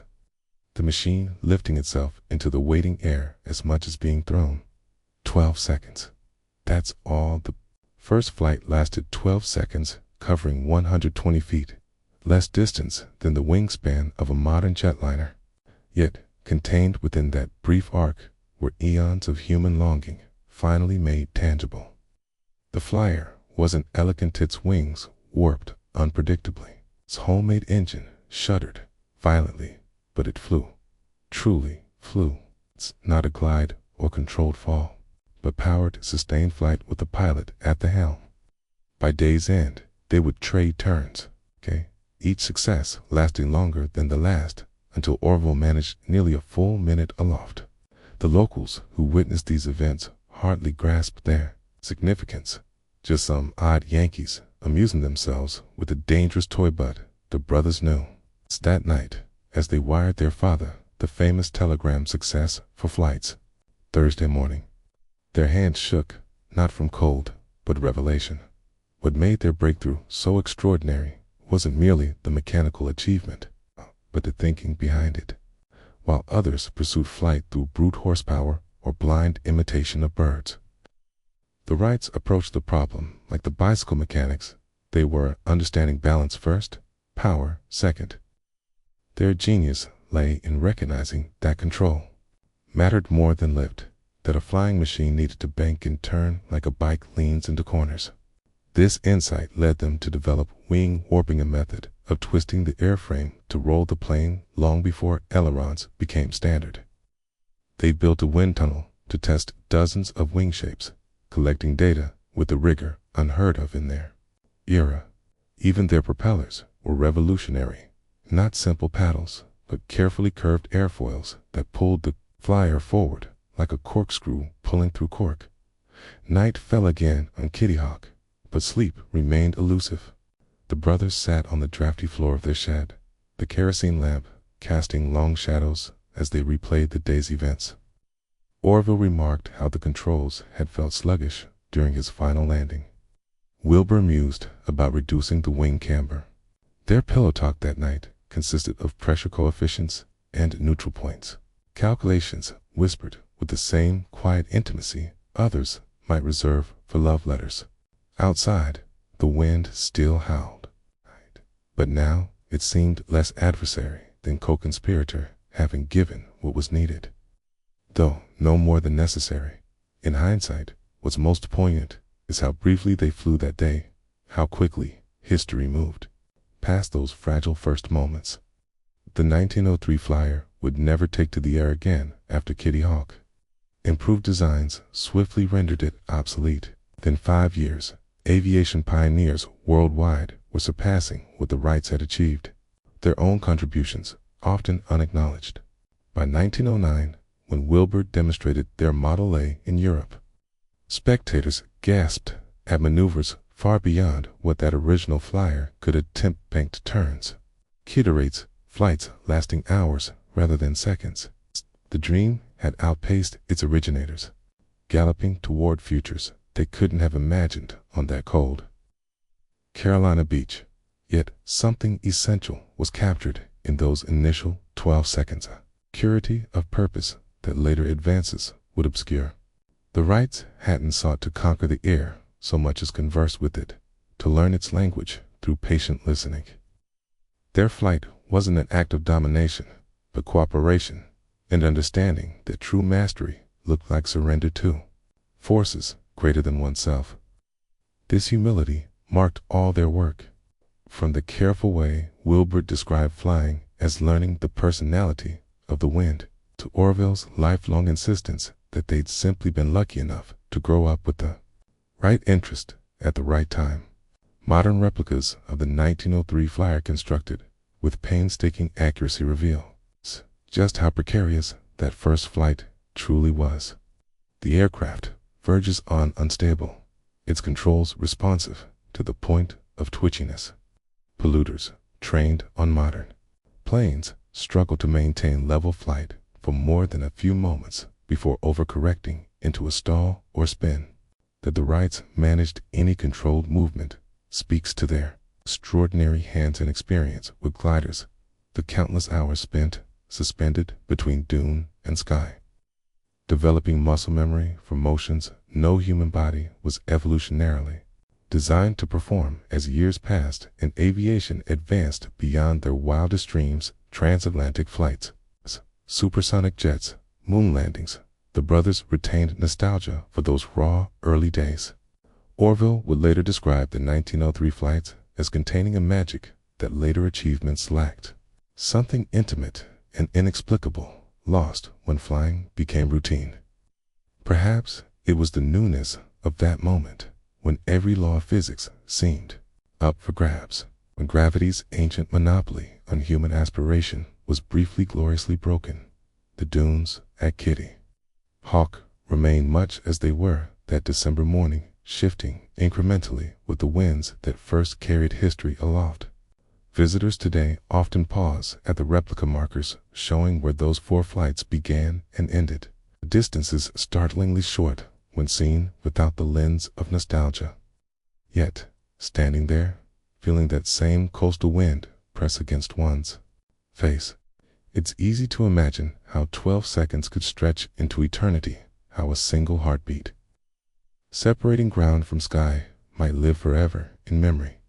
The Wright Flyer rests now in the Smithsonian, but its true home remains that empty stretch of shoreline where, for a few brief moments, one winter dawn, 2 brothers and the wind shared a secret the world is still unfolding. The first jet engines tore the sky open with a violence that seemed to rewrite the rules of sound itself. When the prototype Gloucester meteor screamed across English airfields in 1943, ground crews reported not just noise, but a physical sensation, as if the air had bloomed, turned momentarily solid, shaking rib cages and rattling teeth loose in their sockets. This was thunder given shape and purpose, the same primal force that once made ancient peoples huddle in caves, now harnessed to hurl metal faster than any bird dreamed possible.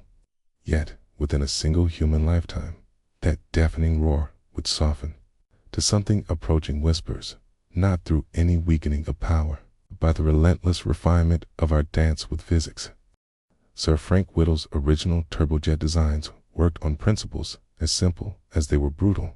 Suck, squeeze, bang, blow. The air, drawn through compressor fans, found itself crushed to 1/2th Keynes, its volume before meeting ignited fuel in a continuous explosion. The resulting gases escaping with such force they propelled the plane forward while spinning turbines that kept the whole vicious cycle spinning. Early jets were essentially controlled detonations wearing wings, their parts barely contained by primitive metallurgy.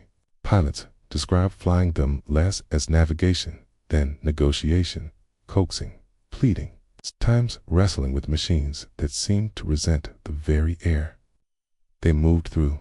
What changed wasn't the fundamental physics, but our relationship to them. The first evolution came in realizing that sound was just wasted energy. All that thunder represented thrust escaping inefficiently, like steam hissing from a poorly latched boiler. Engineers began shaping intake ducts to smooth airflow's journey, curving compressor blades to reduce eddies where noise festered. The JT9D turbofan that powered Boeing's 747 in 1969 featured a bypass system where cooler air flowed around rather than through the combustion core, muffling the engine's scream like a gloved hand over a shouting mouth. As each advance followed the same pattern, first make flight possible, then make it bearable, then make it vanish. Modern engines accomplish near alchemy with sound waves. The chevron patterns on a Dreamliner's nacelles aren't decorative, but precisely calculated to break up pressure ridges before they congeal into noise. Ceramic composite blades move through air at speeds that should shatter eardrums, yet emerge eerily hushed, their harmonic vibrations canceled by opposed counterweights inside the housing. Airbus's latest designs employ noise-eating resonators in the exhaust chambers, tuned to absorb specific frequencies, the way porous stone absorbs ocean spray. The result is a paradox: engines more powerful than ever that register as peripheral hum at cruising altitude. Their presence reduced to a vibration in your soda can, more than a sound in your ears. The passenger experience mirrors this transformation. Those privileged few on early jetliners like the de Havilland Comet endured a sonic assault for the privilege of having travel times engines howling mere feet from fuselage walls. Conversations shouted over a constant metallic shriek. Today's cabins achieve something once thought impossible. At 35,000 feet, going 600 miles per hour. The loudest sound may be your neighbor's headphones, leaking pop music. Its quiet isn't absence, but translation. All that energy converted from noise into forward motion with such efficiency that the process borders on discrete. When conditions align just right, wind at your back. Its engines throttled to optimal cruise. The sensation approaches weightlessness, as if the plane has ceased being machinery and become instead a temporary atmospheric current. Nature offers prescient parallels. The owl's silent hunt demonstrates how leading-edge serrations and velvety wing surfaces break turbulence into harmless microvortices. Dragonflies achieve near-silent flight by flexing wings in precise sequences that cancel out sound waves before they amplify. Even the lowly mosquito, that master of irritating buzz, operates at frequencies designed to escape predators' hearing ranges. Everywhere in nature, we find flight evolving toward quiet, not for comfort, but survival. The hunter that silences itself eats the prey that masks its passage lives. Human flight technology, consciously or not, follows the same evolutionary pressures. The sociocultural echoes fascinate. Those early jet roars carried connotations of power and dominion. Sonic booms deliberately left unsuppressed as reminders of technological might. Concorde's transatlantic passengers cherished the window-rattling takeoffs as part of the experience. Physical proof they rode something extraordinary. Today's silent skies reflect different values: efficiency, environmental stewardship, the democratization of air travel into something as routine as catching a bus. You won't find engineers waxing poetic about taming thunder in official reports. Technical manuals speak instead of noise abatement procedures and community noise reduction targets. Yet, something undeniably romantic was lost when the howl of turbines became just another gradable to optimize away. Airports tell this story in reverse chronology. Stand at the perimeter of any major hub, moving from modern Dreamliners to aging 737s to vintage DC-3 South, kept flying for nostalgia's sake. The soundscape evolves from whoosh to whine to full-throated roar, a time machine measuring progress in decibels. Surrendered. Maintenance crews speak of jets becoming more alive as they age, seals weakening and bearings wearing until the machine rediscovers its voice despite engineers' best efforts. Perhaps all flying machines secretly yearn to revert to their thunderous origins. The future whispers rather than shouts. Electrification promises flights where propeller songs replace turbine screams, where the dominant sound might be wind against carbon fiber rather than any mechanical process. NASA's X-59 QSST aims to reshape sonic booms into mere thumps, potentially reviving supersonic travel without window-shattering consequences. Engineers swarm over biomimetic designs, wings that change shape like bird feathers to reduce turbulence, surfaces textured like owl plumage to disperse sound. Each innovation continues the same trajectory, not eliminating power, but perfecting its application until only the effects remain, causes having faded into background hum. Late-night hangar talks sometimes drift philosophical.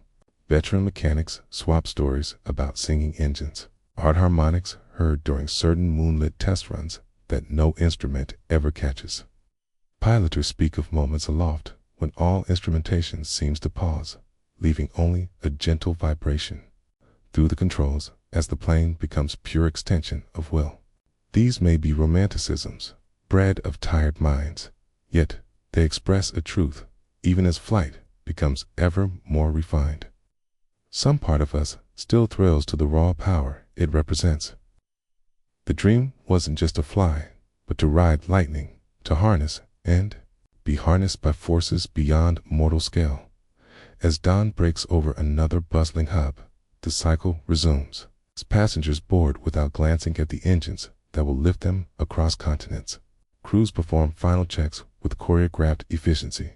Somewhere out there, a child looks up as a contrail splits the morning sky, feeling the faintest vibration in their chest before the sound arrives. Now roar, now rumble, soon just a memory. What was once miracle becomes mundane through sheer excellence of execution, leaving us free to dream of whatever frontiers remain. Thunder wasn't tamed so much as tutored, taught to serve rather than overwhelm, till even its absence speaks volumes. The paradox of rocketry lies in its fundamental impossibility. Everything about flying a rocket violates common sense. These spindly towers of combustible materials should collapse under their own weight before even attempting the preposterous task of standing against Earth's gravitational will. Yet, morning after morning, they perch on launch pads around the world, poised to transform physical absurdity into routine reality. The countdown ticks, an elemental chant against the forces that bind us. 10 engines purring awake. 5 systems humming. Confirmation. 3 turbopumps screaming to life. 1 release. And suddenly, like magic, rationalized through mathematics. What should not fly does. What we witness at liftoff isn't defiance, but perfect obedience to Newton's third law. Every ounce of thrust expelled downward, met by equal push upward. The rocket doesn't so much rise as hold utterly still while the planet drops away beneath it. Combustion chambers burn at temperatures exceeding lava flows, yet their fury gets shaped by carefully tapered nozzles into directed vectors that can be calculated, adjusted, trusted. Early pioneers like Robert Goddard proved this unstable equilibrium possible through pure stubbornness. His first liquid-fueled creation in 1926 barely cleared the Massachusetts snow before tumbling unceremoniously into a cabbage patch, but it flew. Really, truly flew against all celestial etiquette. Modern rockets amplify Goddard's revelation to planetary scale. Consider the Saturn V, that gleaming white obelisk that carried Apollo astronauts moonward, stood taller than the Statue of Liberty, yet weighed less empty than a Boeing 747. Its first stage engines gulped 15 tons of kerosene and oxygen every second, converting this chemical gluttony into equivalent force upward with such reliability that astronauts described launch not as violence but controlled explosion. The space shuttle's solid rocket boosters burned aluminum powder finer than flour at pressures that could shred steel. Their exhaust intentionally missumed slightly to prevent the whole stack from corkscrewing into the Atlantic. Stability through calculated asymmetry. Rocket science in microcosm. What appears as chaotic fire belies exquisite orchestration beneath. Fuel pumps spin fast enough to drain Olympic swimming pools in minutes, yet operate with precision machinists' envy. Guidance computers adjust thrust vectors mid-flight using hydraulics responsive as human joints. Fuel sloshing gets dampened by clever baffles playing the same role as coffee creamer, preventing spills, physics scaled to monumentality. The entire contraption balances on columns of its own exhaust, like some pyrotechnic ballet dancer in point against the heavens. Failure means not just crash, but rapid, unscheduled disassembly, engineer parlance for catastrophic, fiery decompression. Yet most succeed because they must. The math leaves no room for doubt. The astronaut's experience encapsulates this paradox between fragility and invincibility. Strapped into their seats, awaiting ignition, veteran flyers describe not fear but supreme confidence in equations made manifest. The violent vibrations translating up through the frame become familiar rhythms, tangible proof Newton's laws hold even at these extremes. That first sway sideways as the rocket clears the tower unlocks something primal, Understanding that up has become entirely relative. That the blue sky outside their window now represents not ceiling, but exit. It's by main engine cutoff Meko. 8 minutes later. They're weightless, not from lacking gravity, but from matching its curve perfectly falling around the planet.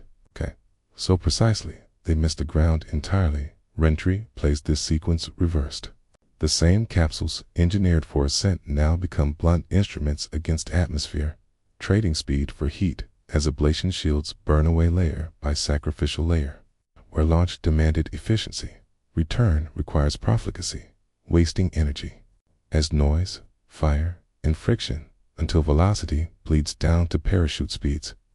Astronauts joke about the Mercury program's shooting star re-entries, where exterior temperatures exceeded the surface of the sun, while interior cabin fans kept crews comfortably cool.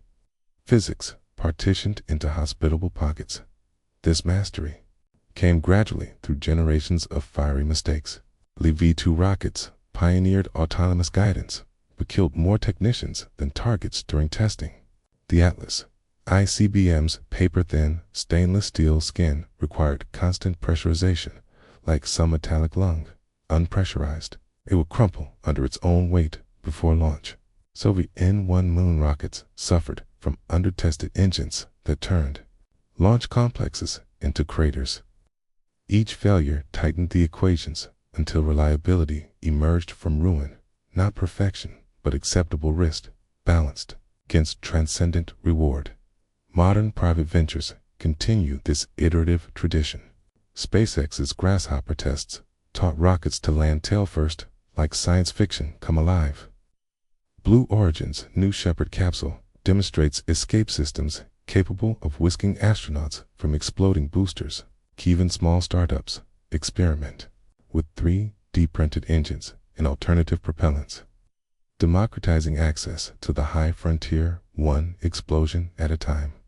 The dream persists not because it's easy, but because pushing upward seems encoded in human DNA, some intrinsic need to see over the next ridge, even when that ridge represents atmospheric boundaries.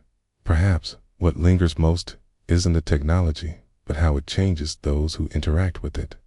Rocket engineers develop peculiar intuition ability to glance at exhaust plumes and diagnose combustion instability from subtle color variations, the way farmers read weather and cloud formations.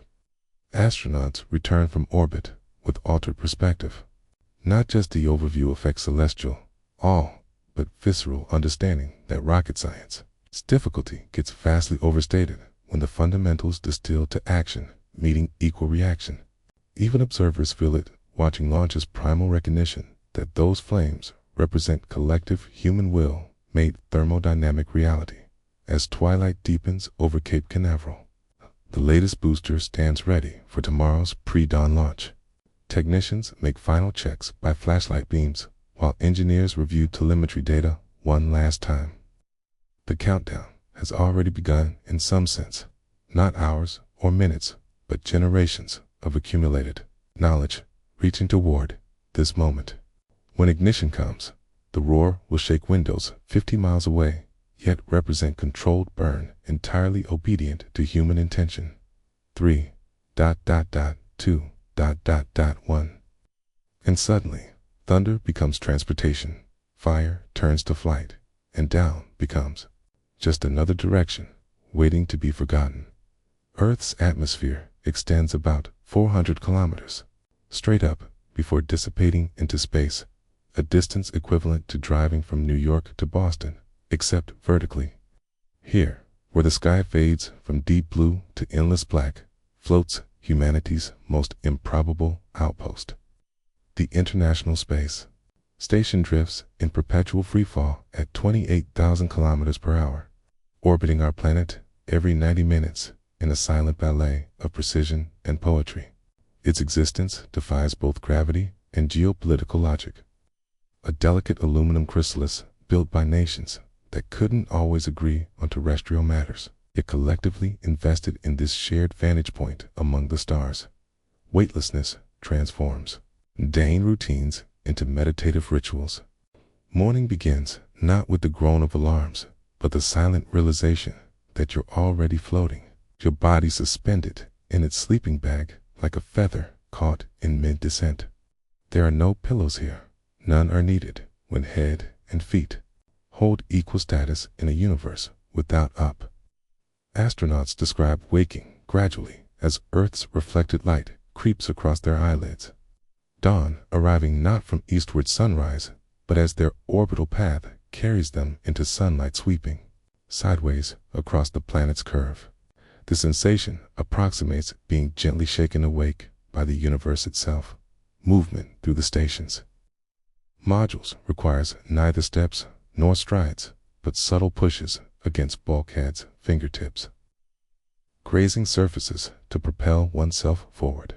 In slow, controlled drifts, seasoned crew members develop an economy of motion that makes their transit seem like aquatic ballet. Newcomers often overcompensate, bouncing between walls like overexcited tennis balls until acquiring the station's peculiar grace.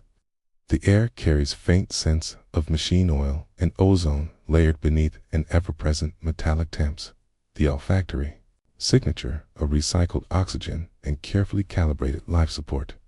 Every surface holds fingerprints from astronauts past and present. The aluminum framework telling silent stories through scuff marks where boots once braced during urgent repairs. The cupola offers earth-gazing at its purest. This 7-windowed observatory protrudes like a glass blister facing our planet, providing panoramic views no photograph can fully convey. Here, continents scroll past with the fluidity of living murals, the Amazon spreading emerald fractals beneath swirling cloud vortices. Desert sands morphing from burnt orange to caramel as sunlight angles change. Midnight ocean segments glittering with bioluminescent algal blooms visible even from orbit. Storm systems reveal their true enormity, their anvil heads punching upward into stratospheric layers where lightning forks silently between cloud layers. Polarity loses meaning when observing hurricanes. Their counterclockwise spirals look identical from space regardless of hemisphere. Nature's patterns rendered indifferent to human directional constructs. Scientific work continues amid this splendor. The station's laboratories performing experiments impossible under terrestrial gravity. Crystals grow pure when formed in freefall, their lattice expanding symmetrically without directional bias. Flames burn spherical instead of teardrop-shaped, revealing fundamental combustion physics normally hidden by convective flows. Even simple water behaves strangely, forming quivering spheres that shimmer like liquid mercury when released, till their surfaces tension-bound until gently captured by a waiting drink pouch. Researchers study these phenomena not just for academic curiosity, but practical gain. Purer semiconductor materials for electronics, more efficient fuel combustion, advanced water purification techniques. The station serves as both laboratory and testbed for technologies that will, someday, improve life below. Yet, the most profound research involves the astronauts themselves. Months in microgravity altered human biology in ways still being understood. Vertebrae expanding as spinal discs decompress. Many astronauts gained 2 inches in height temporarily. Muscles atrophying despite rigorous exercise regimes. Cardiovascular systems adapting to pumping blood without gravity's assistance.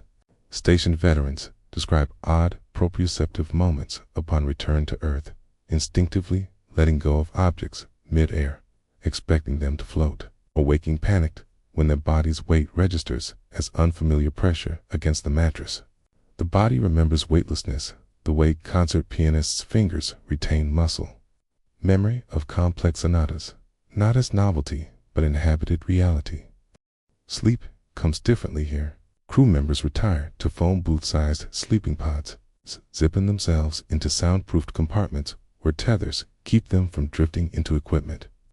Without gravity's pull to define orientation, many adopt fetal positions suspended mid-air or stretched starfish style across the compartment. physical echoes of childhood floating dreams made tangible. The station's background hum, a composite of circulating fans, oxygen generators, and machinery, registers at about 50 decibels, quieter than average office noise, but with the peculiar rhythmic quality many compare to ocean surf heard through seashells. Combined with weightless suspension, the effect induces sleep deeper than most experience on Earth, as if the body finally relaxes completely when freed from gravity's constant pull. Morning cycles repeat without sunrise cues. 16. Daily orbital day. Night transitions render circadian rhythms dependent on mission clocks rather than celestial mechanics. Crew schedules stagger across time zones, accommodating international partners. A Japanese astronaut might be eating breakfast while an American colleague conducts experiments and a Russian cosmonaut prepares for sleep. Temporal coordination becomes both necessity and art form. The station's multicultural crew adapting to shared tempo like musicians in some orbital symphony. Cultural differences blur when watching the Nile River's serpentine path stretch across whole countries at once. Borders invisible from this vantage despite their terrestrial importance. Departure carries psychological weight. Astronauts describe their final weeks aboard as progressively bittersweet, treasuring last views from the cupola, lingering over meals with crewmates, knowing shared strangeness created bonds nothing on Earth can replicate. The station itself feels increasingly alive during this period, every creak and hum attuned to their movements, as if aware of impending separation. When closure comes, it's physical hatch, sealed between themselves and the only off-world home humanity has ever known, floating to their Soyuz spacecraft docked nearby. The undocking process occurs with ceremonial precision, latches releasing, springs gently pushing the vehicles apart, thrusters firing small bursts to increase separation. Within minutes, the station shrinks from sprawling home to bright star, moving calmly against the star field. Then, eventually, just another point of light, indistinguishable from the cosmos around it. Reentry feels like losing a limb psychically. The crushing return of gravity after months in freefall registers as profound exhaustion before the capsule even hits atmosphere. Former station residents describe intense disorientation during this transition, not just physical, but existential, as if part of their consciousness remains orbiting high above even while their body endures the fiery descent home. The psychological adjustment often proves more challenging than the physical. How to reconcile the overview effects expansive awareness with grocery shopping and traffic jams. Some combat this by displaying orbital photographs where they'll see them daily. Subtle reminders that perspective can't ever fully be surrendered once earned. Perhaps the station's greatest legacy lies beyond engineering or research. Its mere existence serving as psychological foothold for terrestrial imaginations. Every child who points excitedly to that moving, traversing the evening sky connects viscerally to the reality of humans living in space. The knowledge that right now, as you read these words, someone is floating serenely while gazing down at our shared planet through those cupola windows, suspended between homeland and cosmos, between gravity's memory and weightless present, between who we've been and what we might become. Home becomes an elastic concept stretching from ancestral savannas to this aluminum island among stars. Proof that cradle need not mean constraint, and that drifting can feel like the truest form of belonging. The transition begins quietly, almost imperceptibly.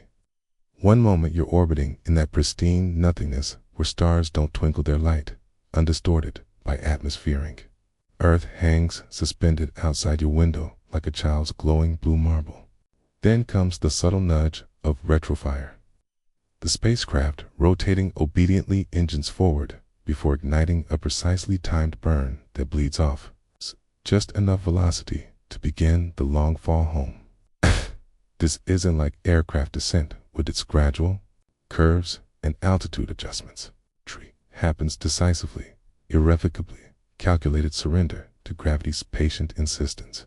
The numbers flash across cockpit displays, velocity, vectors, shifting, trajectory cones, narrowing while outside.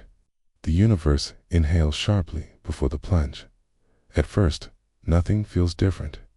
The spacecraft coasts silently along its new elliptical path, the thin exospheric gases at these altitudes offering no more resistance than ghosts. But as altitude decreases and molecular density increases, the air transforms from abstract concept to tangible force. At 400,000 feet, the first wisps of atmospheric friction manifest as an eerie ruby glow along the heat shield's leading edges ionized gas. Molecules protesting this intruder's return. At 300,000 feet, the glow intensifies to blinding white as compressed air ahead of the vehicle heats to temperatures exceeding the sun's surface. The spacecraft now plunges through a self-generated cocoon of plasma that blacks out radio communications for agonizing minutes. Mission controls. Last glimpse of you fading into static.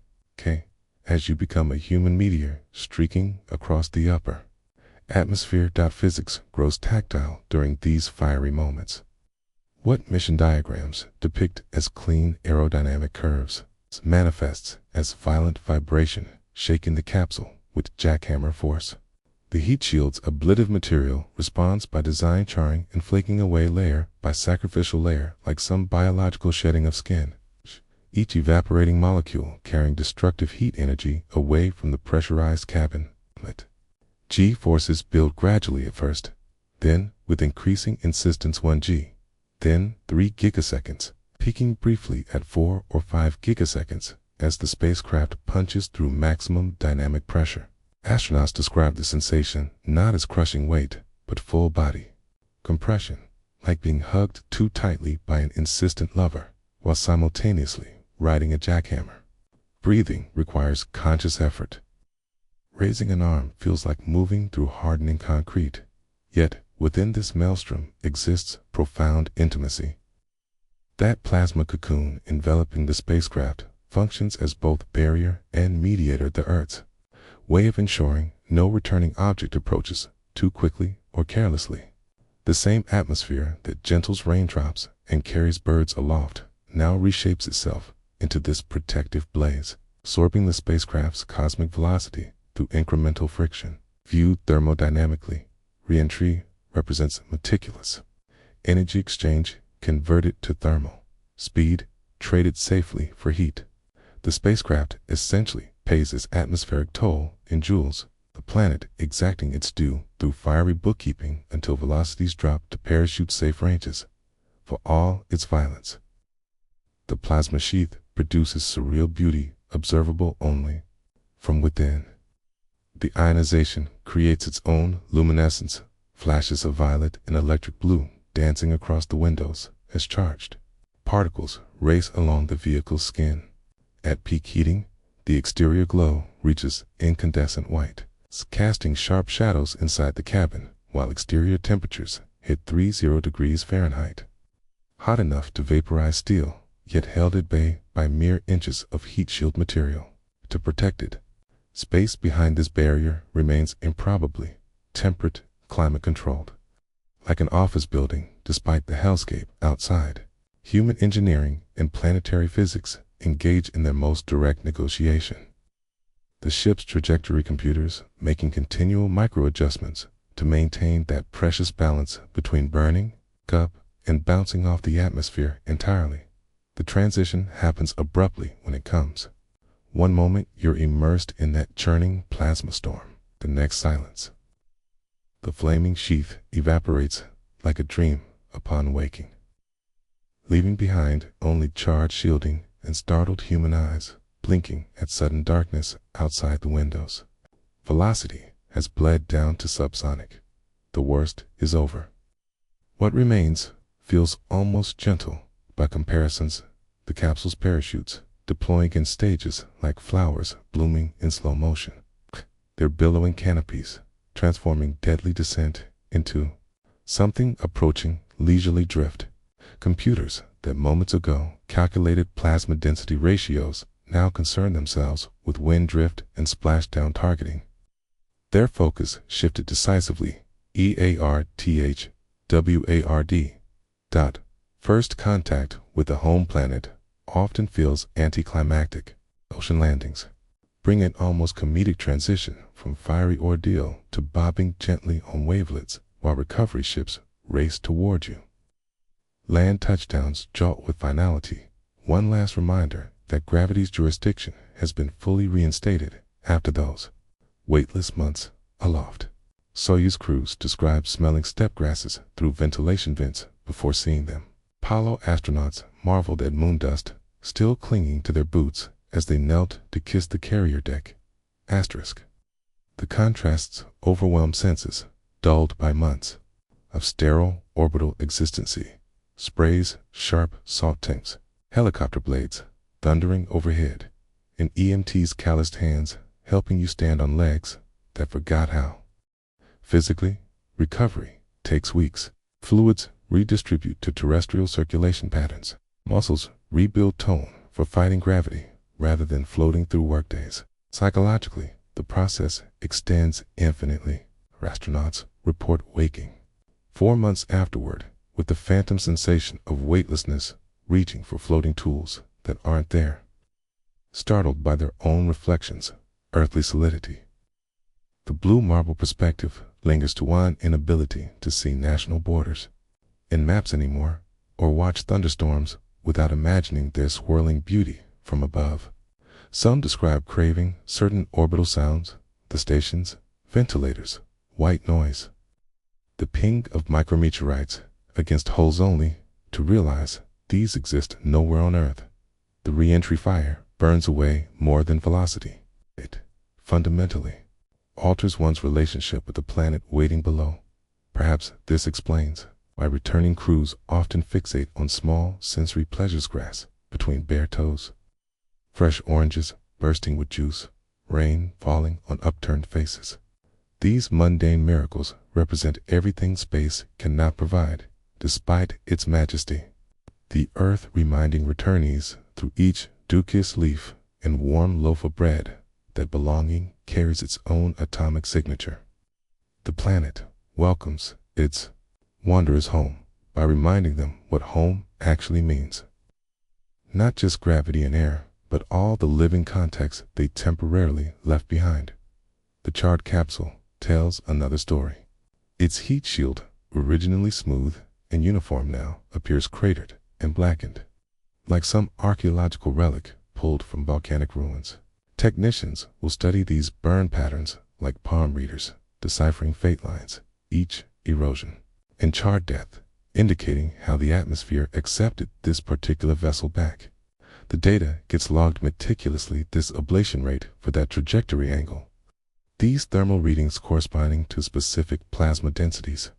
Each flight adding another data point to humanity's ongoing re-entry playbook.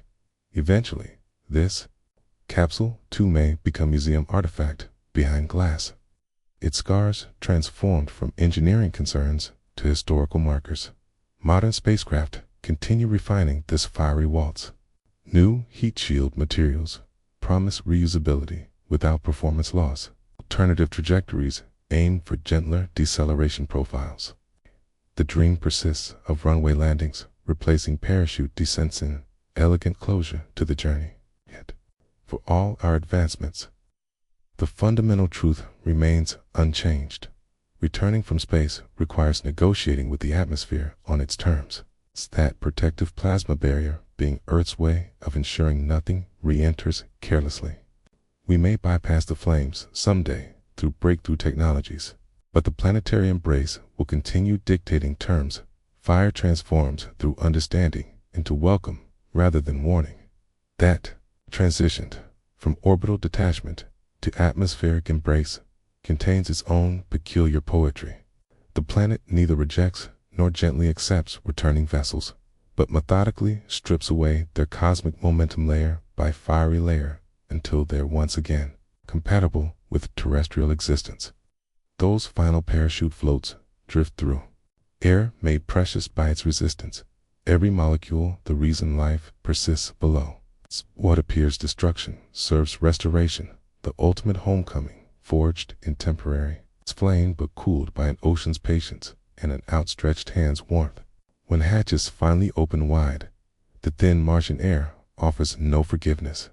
At just 1% of Earth's atmospheric density, it behaves less like a fluid medium and more like the faint suggestion of one afterthought clinging cliquely to the red planet's rust-colored contours. Here, traditional wings have no purchase, conventional rotors, no bite. For decades, engineers deemed powered flight on Mars impossible, spicing it alongside science fiction tropes of canals and little green men. Then, one April morning in 2021, a tiny helicopter named Ingenuity spun up carbon fiber blades in the Jezebel crater and rewrote every aeronautical assumption about alien skies. Precision governed every aspect of that first flight. The 4-pound chopper's counter-rotating blades spun at 2,537 revolutions per minute, 5 times faster than terrestrial helicopters. Their airfoils optimized not for lift but near vacuum survival. Even then, the margin for error hovered at a nerve-wracking 15%. Too slow, and it would crash. Too fast, and the rotor tips could fracture under centrifugal force.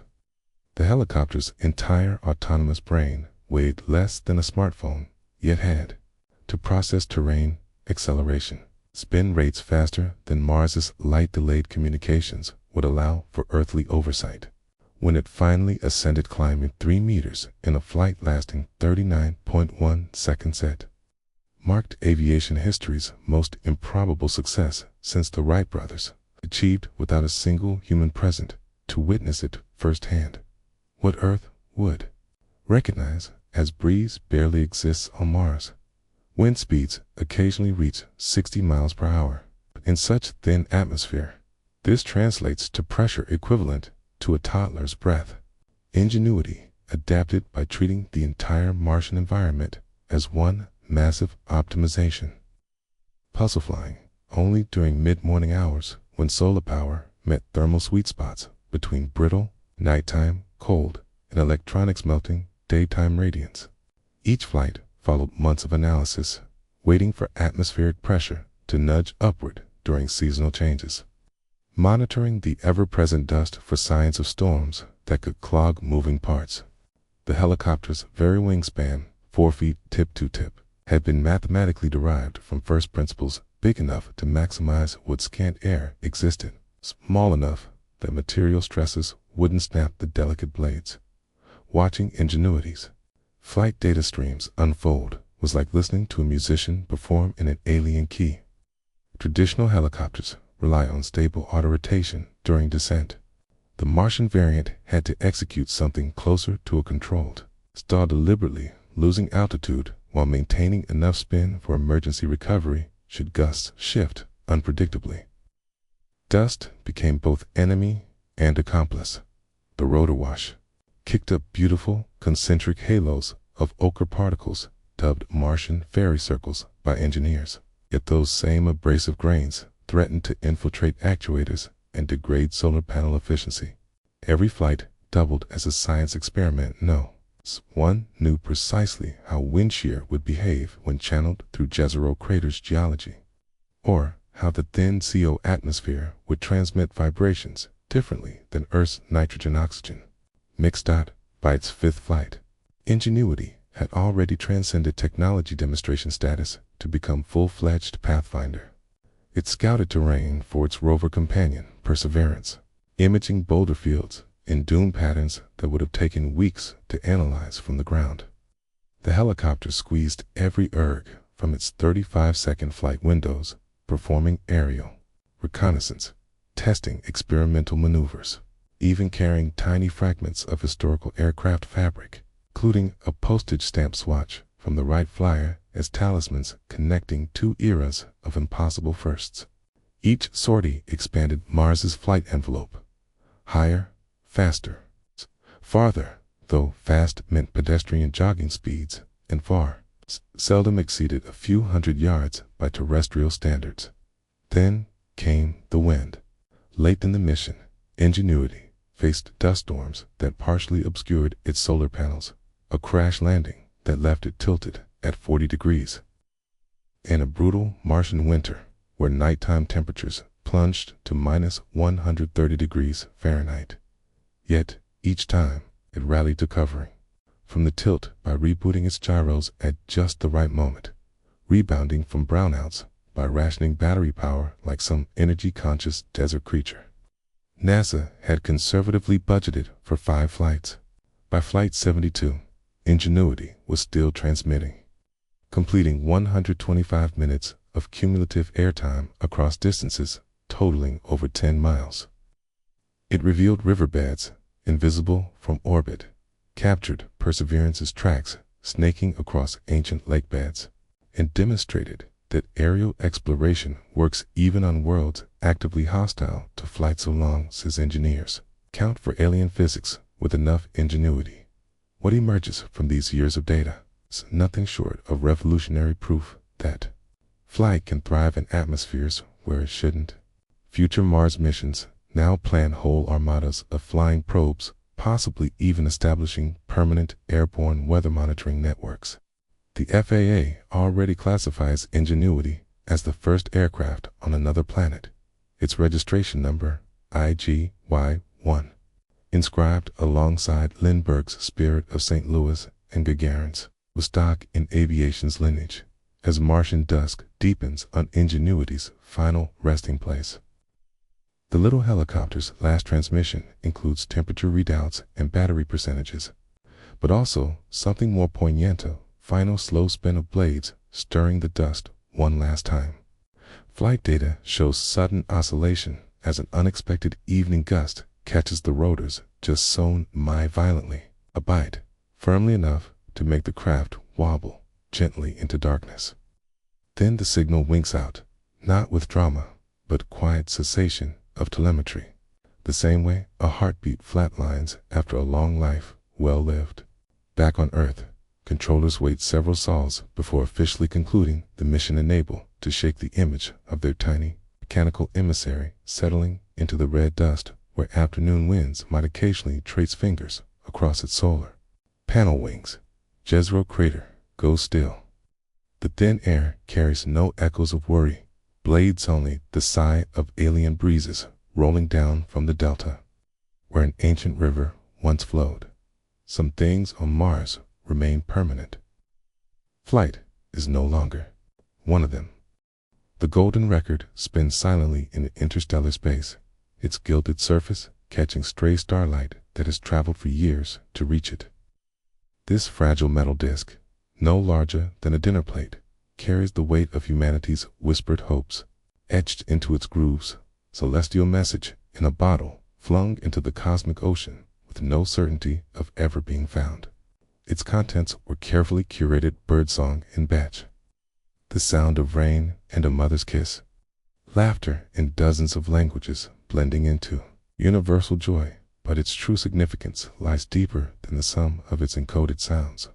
This is our lullaby to the universe, a gentle humming reassurance that once, on a small blue world, life paused its striving long enough to look upward and say, listen, this is who we were.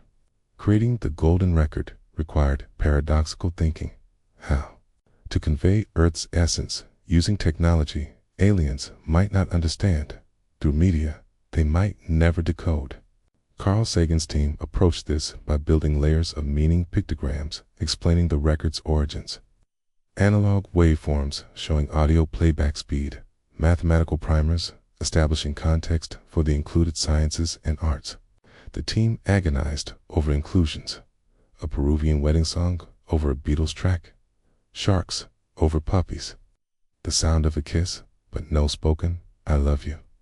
Ultimately, they favored diversity Balinese gamelan alongside Navajo chants, photos of Chinese schoolchildren beside Australian surfers, sapting for breath rather than hierarchy. The result feels less like encyclopedia than living room conversation. Earth whispering stories to whatever listener might one day lean closer to hear that the record exists at all testifies to a rational hope. Voyager 1 now travels through space, nearly empty 4 light-years in every direction, the odds of crossing paths with another civilization mathematically negligible. The aluminum cover protecting the record has eroded to near transparency from relentless cosmic rays. The grooves themselves will degrade long before plausible contact. Yet still it spins metaphorically onward, carrying truths made more beautiful by their futility. We created this not because it made sense, but because the act of creation itself mattered. The record became humanity's secular prayer, not asking anything of the cosmos, only declaring softly, "We were here." The recording process itself became ceremonial. Musicians performed with unusual solemnity, even for classical pieces. Understanding these renditions might outlast civilizations. Scientists dictated planetary data with the cadence of poetry, their clinical facts suddenly infused with quiet grandeur. Sagan himself described the team crying as they included Chuck Berry's "Johnny Be Good." Not for technical reasons, but overwhelmed by the realization that rock and roll now belonged to the ages. When the final master tape clicked off after the last recorded brainwaves of Andrew Sagan's future wife, the studio stayed silent for minutes, everyone grasping they'd bottled something more profound than sound, the electrical impulses of love itself translated into grooves. Modern probes carry more advanced time capsules, digital files with exponentially greater capacity, yet none capture imagination like Voyager's humble phonograph record, precisely because its limitations necessitated curation. Digital purity lacks the warm imperfections that make the golden record feel human, the slight hiss between tracks, the occasional off-key note in Bulgarian folk songs, the pregnant pauses where the mic caught ambient sounds of the recording studio's HVAC system. These flaws paradoxically authenticate the message, not some sterile ideal of humanity, but its gloriously messy reality. 2. Voyager spacecraft carry identical copies, Voyager 2 following behind their trajectories, ensuring at least one might survive galactic collisions over astronomical timescales. Engineers calculated power supplies to last until approximately 2025, after which both probes will continue drifting indefinitely. Their scientific instruments gone dark, but the golden records still technically playable should anyone retrieve them. Aluminum cover carries inscriptions and scientific pictograms showing galactic location and playback instructions images. Sagan called the only serious attempt we've made to communicate with potential discoverers. The records spin at 16 2/3 RPM, a deliberate choice, allowing maximum playtime per side at the cost of some audio quality. A stylus and cartridge were included inside each protective casing, alongside grooves carrying sounds arranged in deliberate sequence. Greetings in 55 languages preceding musical selections. Terrestrial sounds separating scientific data from artistic expressions. The team debated including human anatomy diagrams before deciding their potential for misinterpretation outweighed educational value, one of many cautionary lessons. Shaping future interstellar messages. That the records exists predominantly for Earthlings says everything about humanity's need for legacy. We created them knowing full well their likely destiny's silent trajectories ending in cosmic oblivion, yet invested tremendous care nonetheless.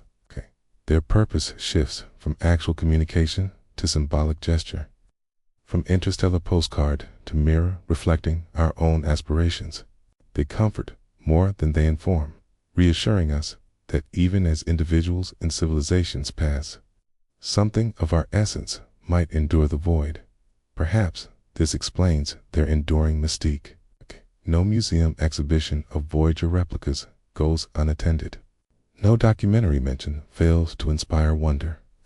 Children's faces still light up learning about the record in space, while researchers building today's interstellar probes inevitably return to Sagan's playbook when designing their own cultural payloads. Record Store Day has featured golden record rare releases. Indie bands composed sequel tracks, imagining what they'd add. Filmmakers fictionalized discovery scenarios, both ominous and hopeful. The artifacts transcend science to become modern mythar.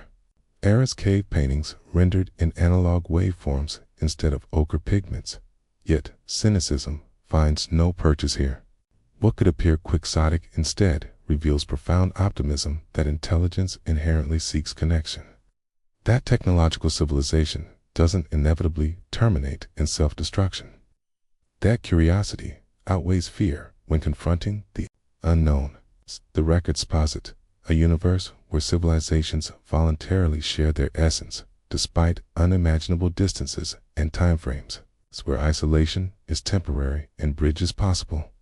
Their underlying message isn't encoded in grooves, but implicit in their very existence. Survival alone isn't enough. Comprehension matters more as Voyager's power fades in coming years, its radio signals growing fainter until Earth can no longer discern them from background cosmic static. The Golden Record will continue its solitary journey. The spacecraft's computers may shut down, its instruments power off forever. But that golden disk remains eternally ready, awaiting only the right conditions to sing again. In a sense, it already fulfills its purpose daily, simply by existing. Reminder that humanity once reached across the light years, not with weapons or demands, but with Walt Whitman's words, whisper sung into vinyl. Sound my barbaric yawp over the roofs of the world. The records may physically degrade over eons, but the impulse they embody, that urge to call across the darkness, will persist as long as intelligence endures. Future spacecraft will follow their example, carrying updated cultural snapshots beyond our solar system. Each new time capsule builds upon Voyager's legacy, ensuring that even should Earth one day fall silent, as all worlds must, some echo of what we were might still resonate. A hum fading at the edge of hearing, perhaps, but never quite gone. There are days when the sky seems to hold its breath. No wind, no shifting of clouds, just a stillness like the pause between heartbeats.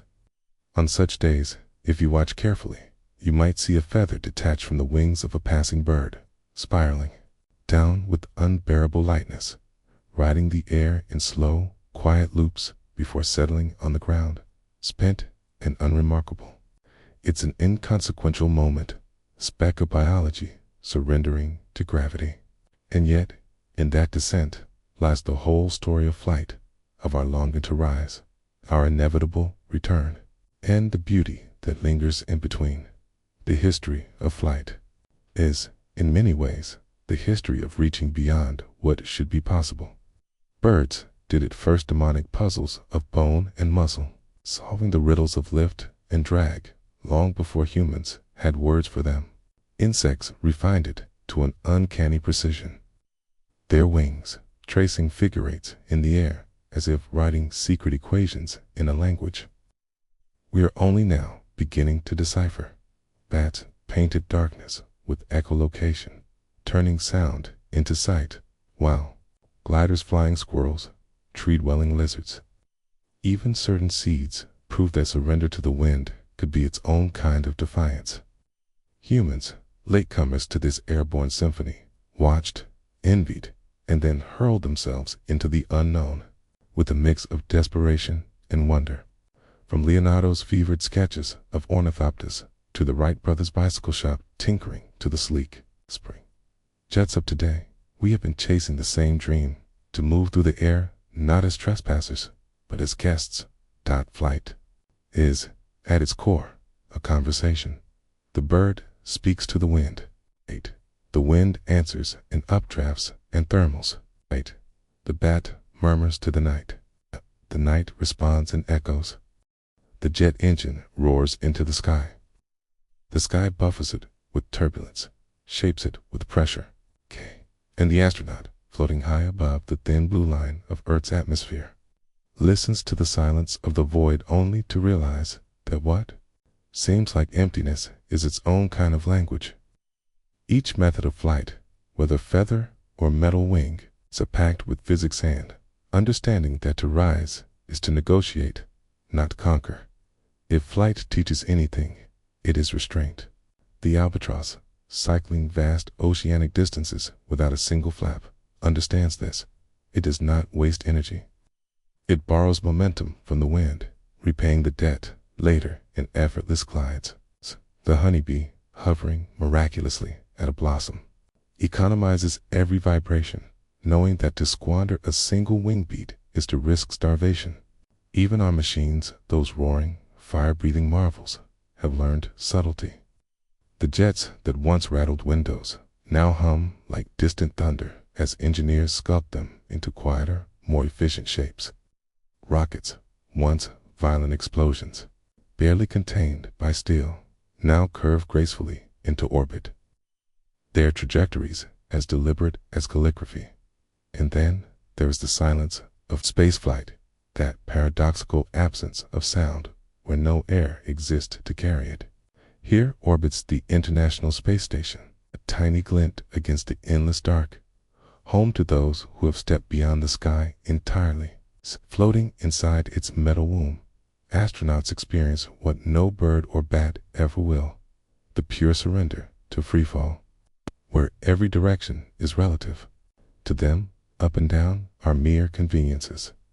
And Earth itself is a living mural rolling past the window, its storms and cities dwarfed by the curvature of the horizon. When they return, when the fires of re-entry cradle them back into gravity's embrace, they bring with them a quiet understanding. Flight is not escape, but revelation. Now we send machines where we cannot yet follow. Drones hover like mechanical dragonflies over Martian dunes, proving that even a whisper of atmosphere can be enough. Satellites whirl in silent choreography, stitching together the planet in invisible networks. Voyager, that farthest flung of human artifacts, drifts beyond the solar system, its golden record spinning like a keepsake from a civilization that once was. These two are part of the story of proxies in places we dream of reaching. It is tempting to think of flight as a story of progress, an ever upward arc from clumsy jumps to interstellar probes. But the truth is more cyclical. Every bird must land, and every aircraft must return to the tarmac. Every astronaut, no matter how long they dance with weightlessness, eventually comes home. And so, the wonder isn't just in the ascent, it's in the return. The way a falcon folds its wings and dives. The way a jet lowers its nose, trading altitude for distance. The way a feather, torn loose in midair, drifts to rest on the grass. Its journey spent, we have learned so much. We know how to calculate lift, how to optimize thrust, how to navigate the blind curves of re-entry. We've built wings that never tire and engines that harness the very explosions that once terrified us. But flight, in the end, is more than engineering. It is something all remembers before logic can explain it. A child still gazes up at a passing plane and points. A scientist still pauses mid-equation to watch swallows dart between buildings. An astronaut, strapped into the cockpit before launch, still feels that ancient, wordless tremor. What if we rise and do not come down? And yet, we always do. The feather falls. The bird alights. The spaceship touches the ocean in a rush of parachutes and salt spray. After every miracle of flight, gravity remains patient, implacable, waiting to reclaim what belongs to Earth. Perhaps that is how it should be, because flight is not defiance, it is a dance. A fleeting balance between earthbound instinct and unbound sky. A momentary suspension of the rules, as ephemeral as a held breath, out beyond the clouds, where the air thins to near nothing. A single feather drifts lifted one last time on a thermal, before spiraling lazily downward, past the places where eagles soar, past the contrails of jets, past the wind-tossed seeds and gliding squirrels, past rooftops where children still crane their necks to watch the birds, It landed softly, but for a little while, it flew. Good night.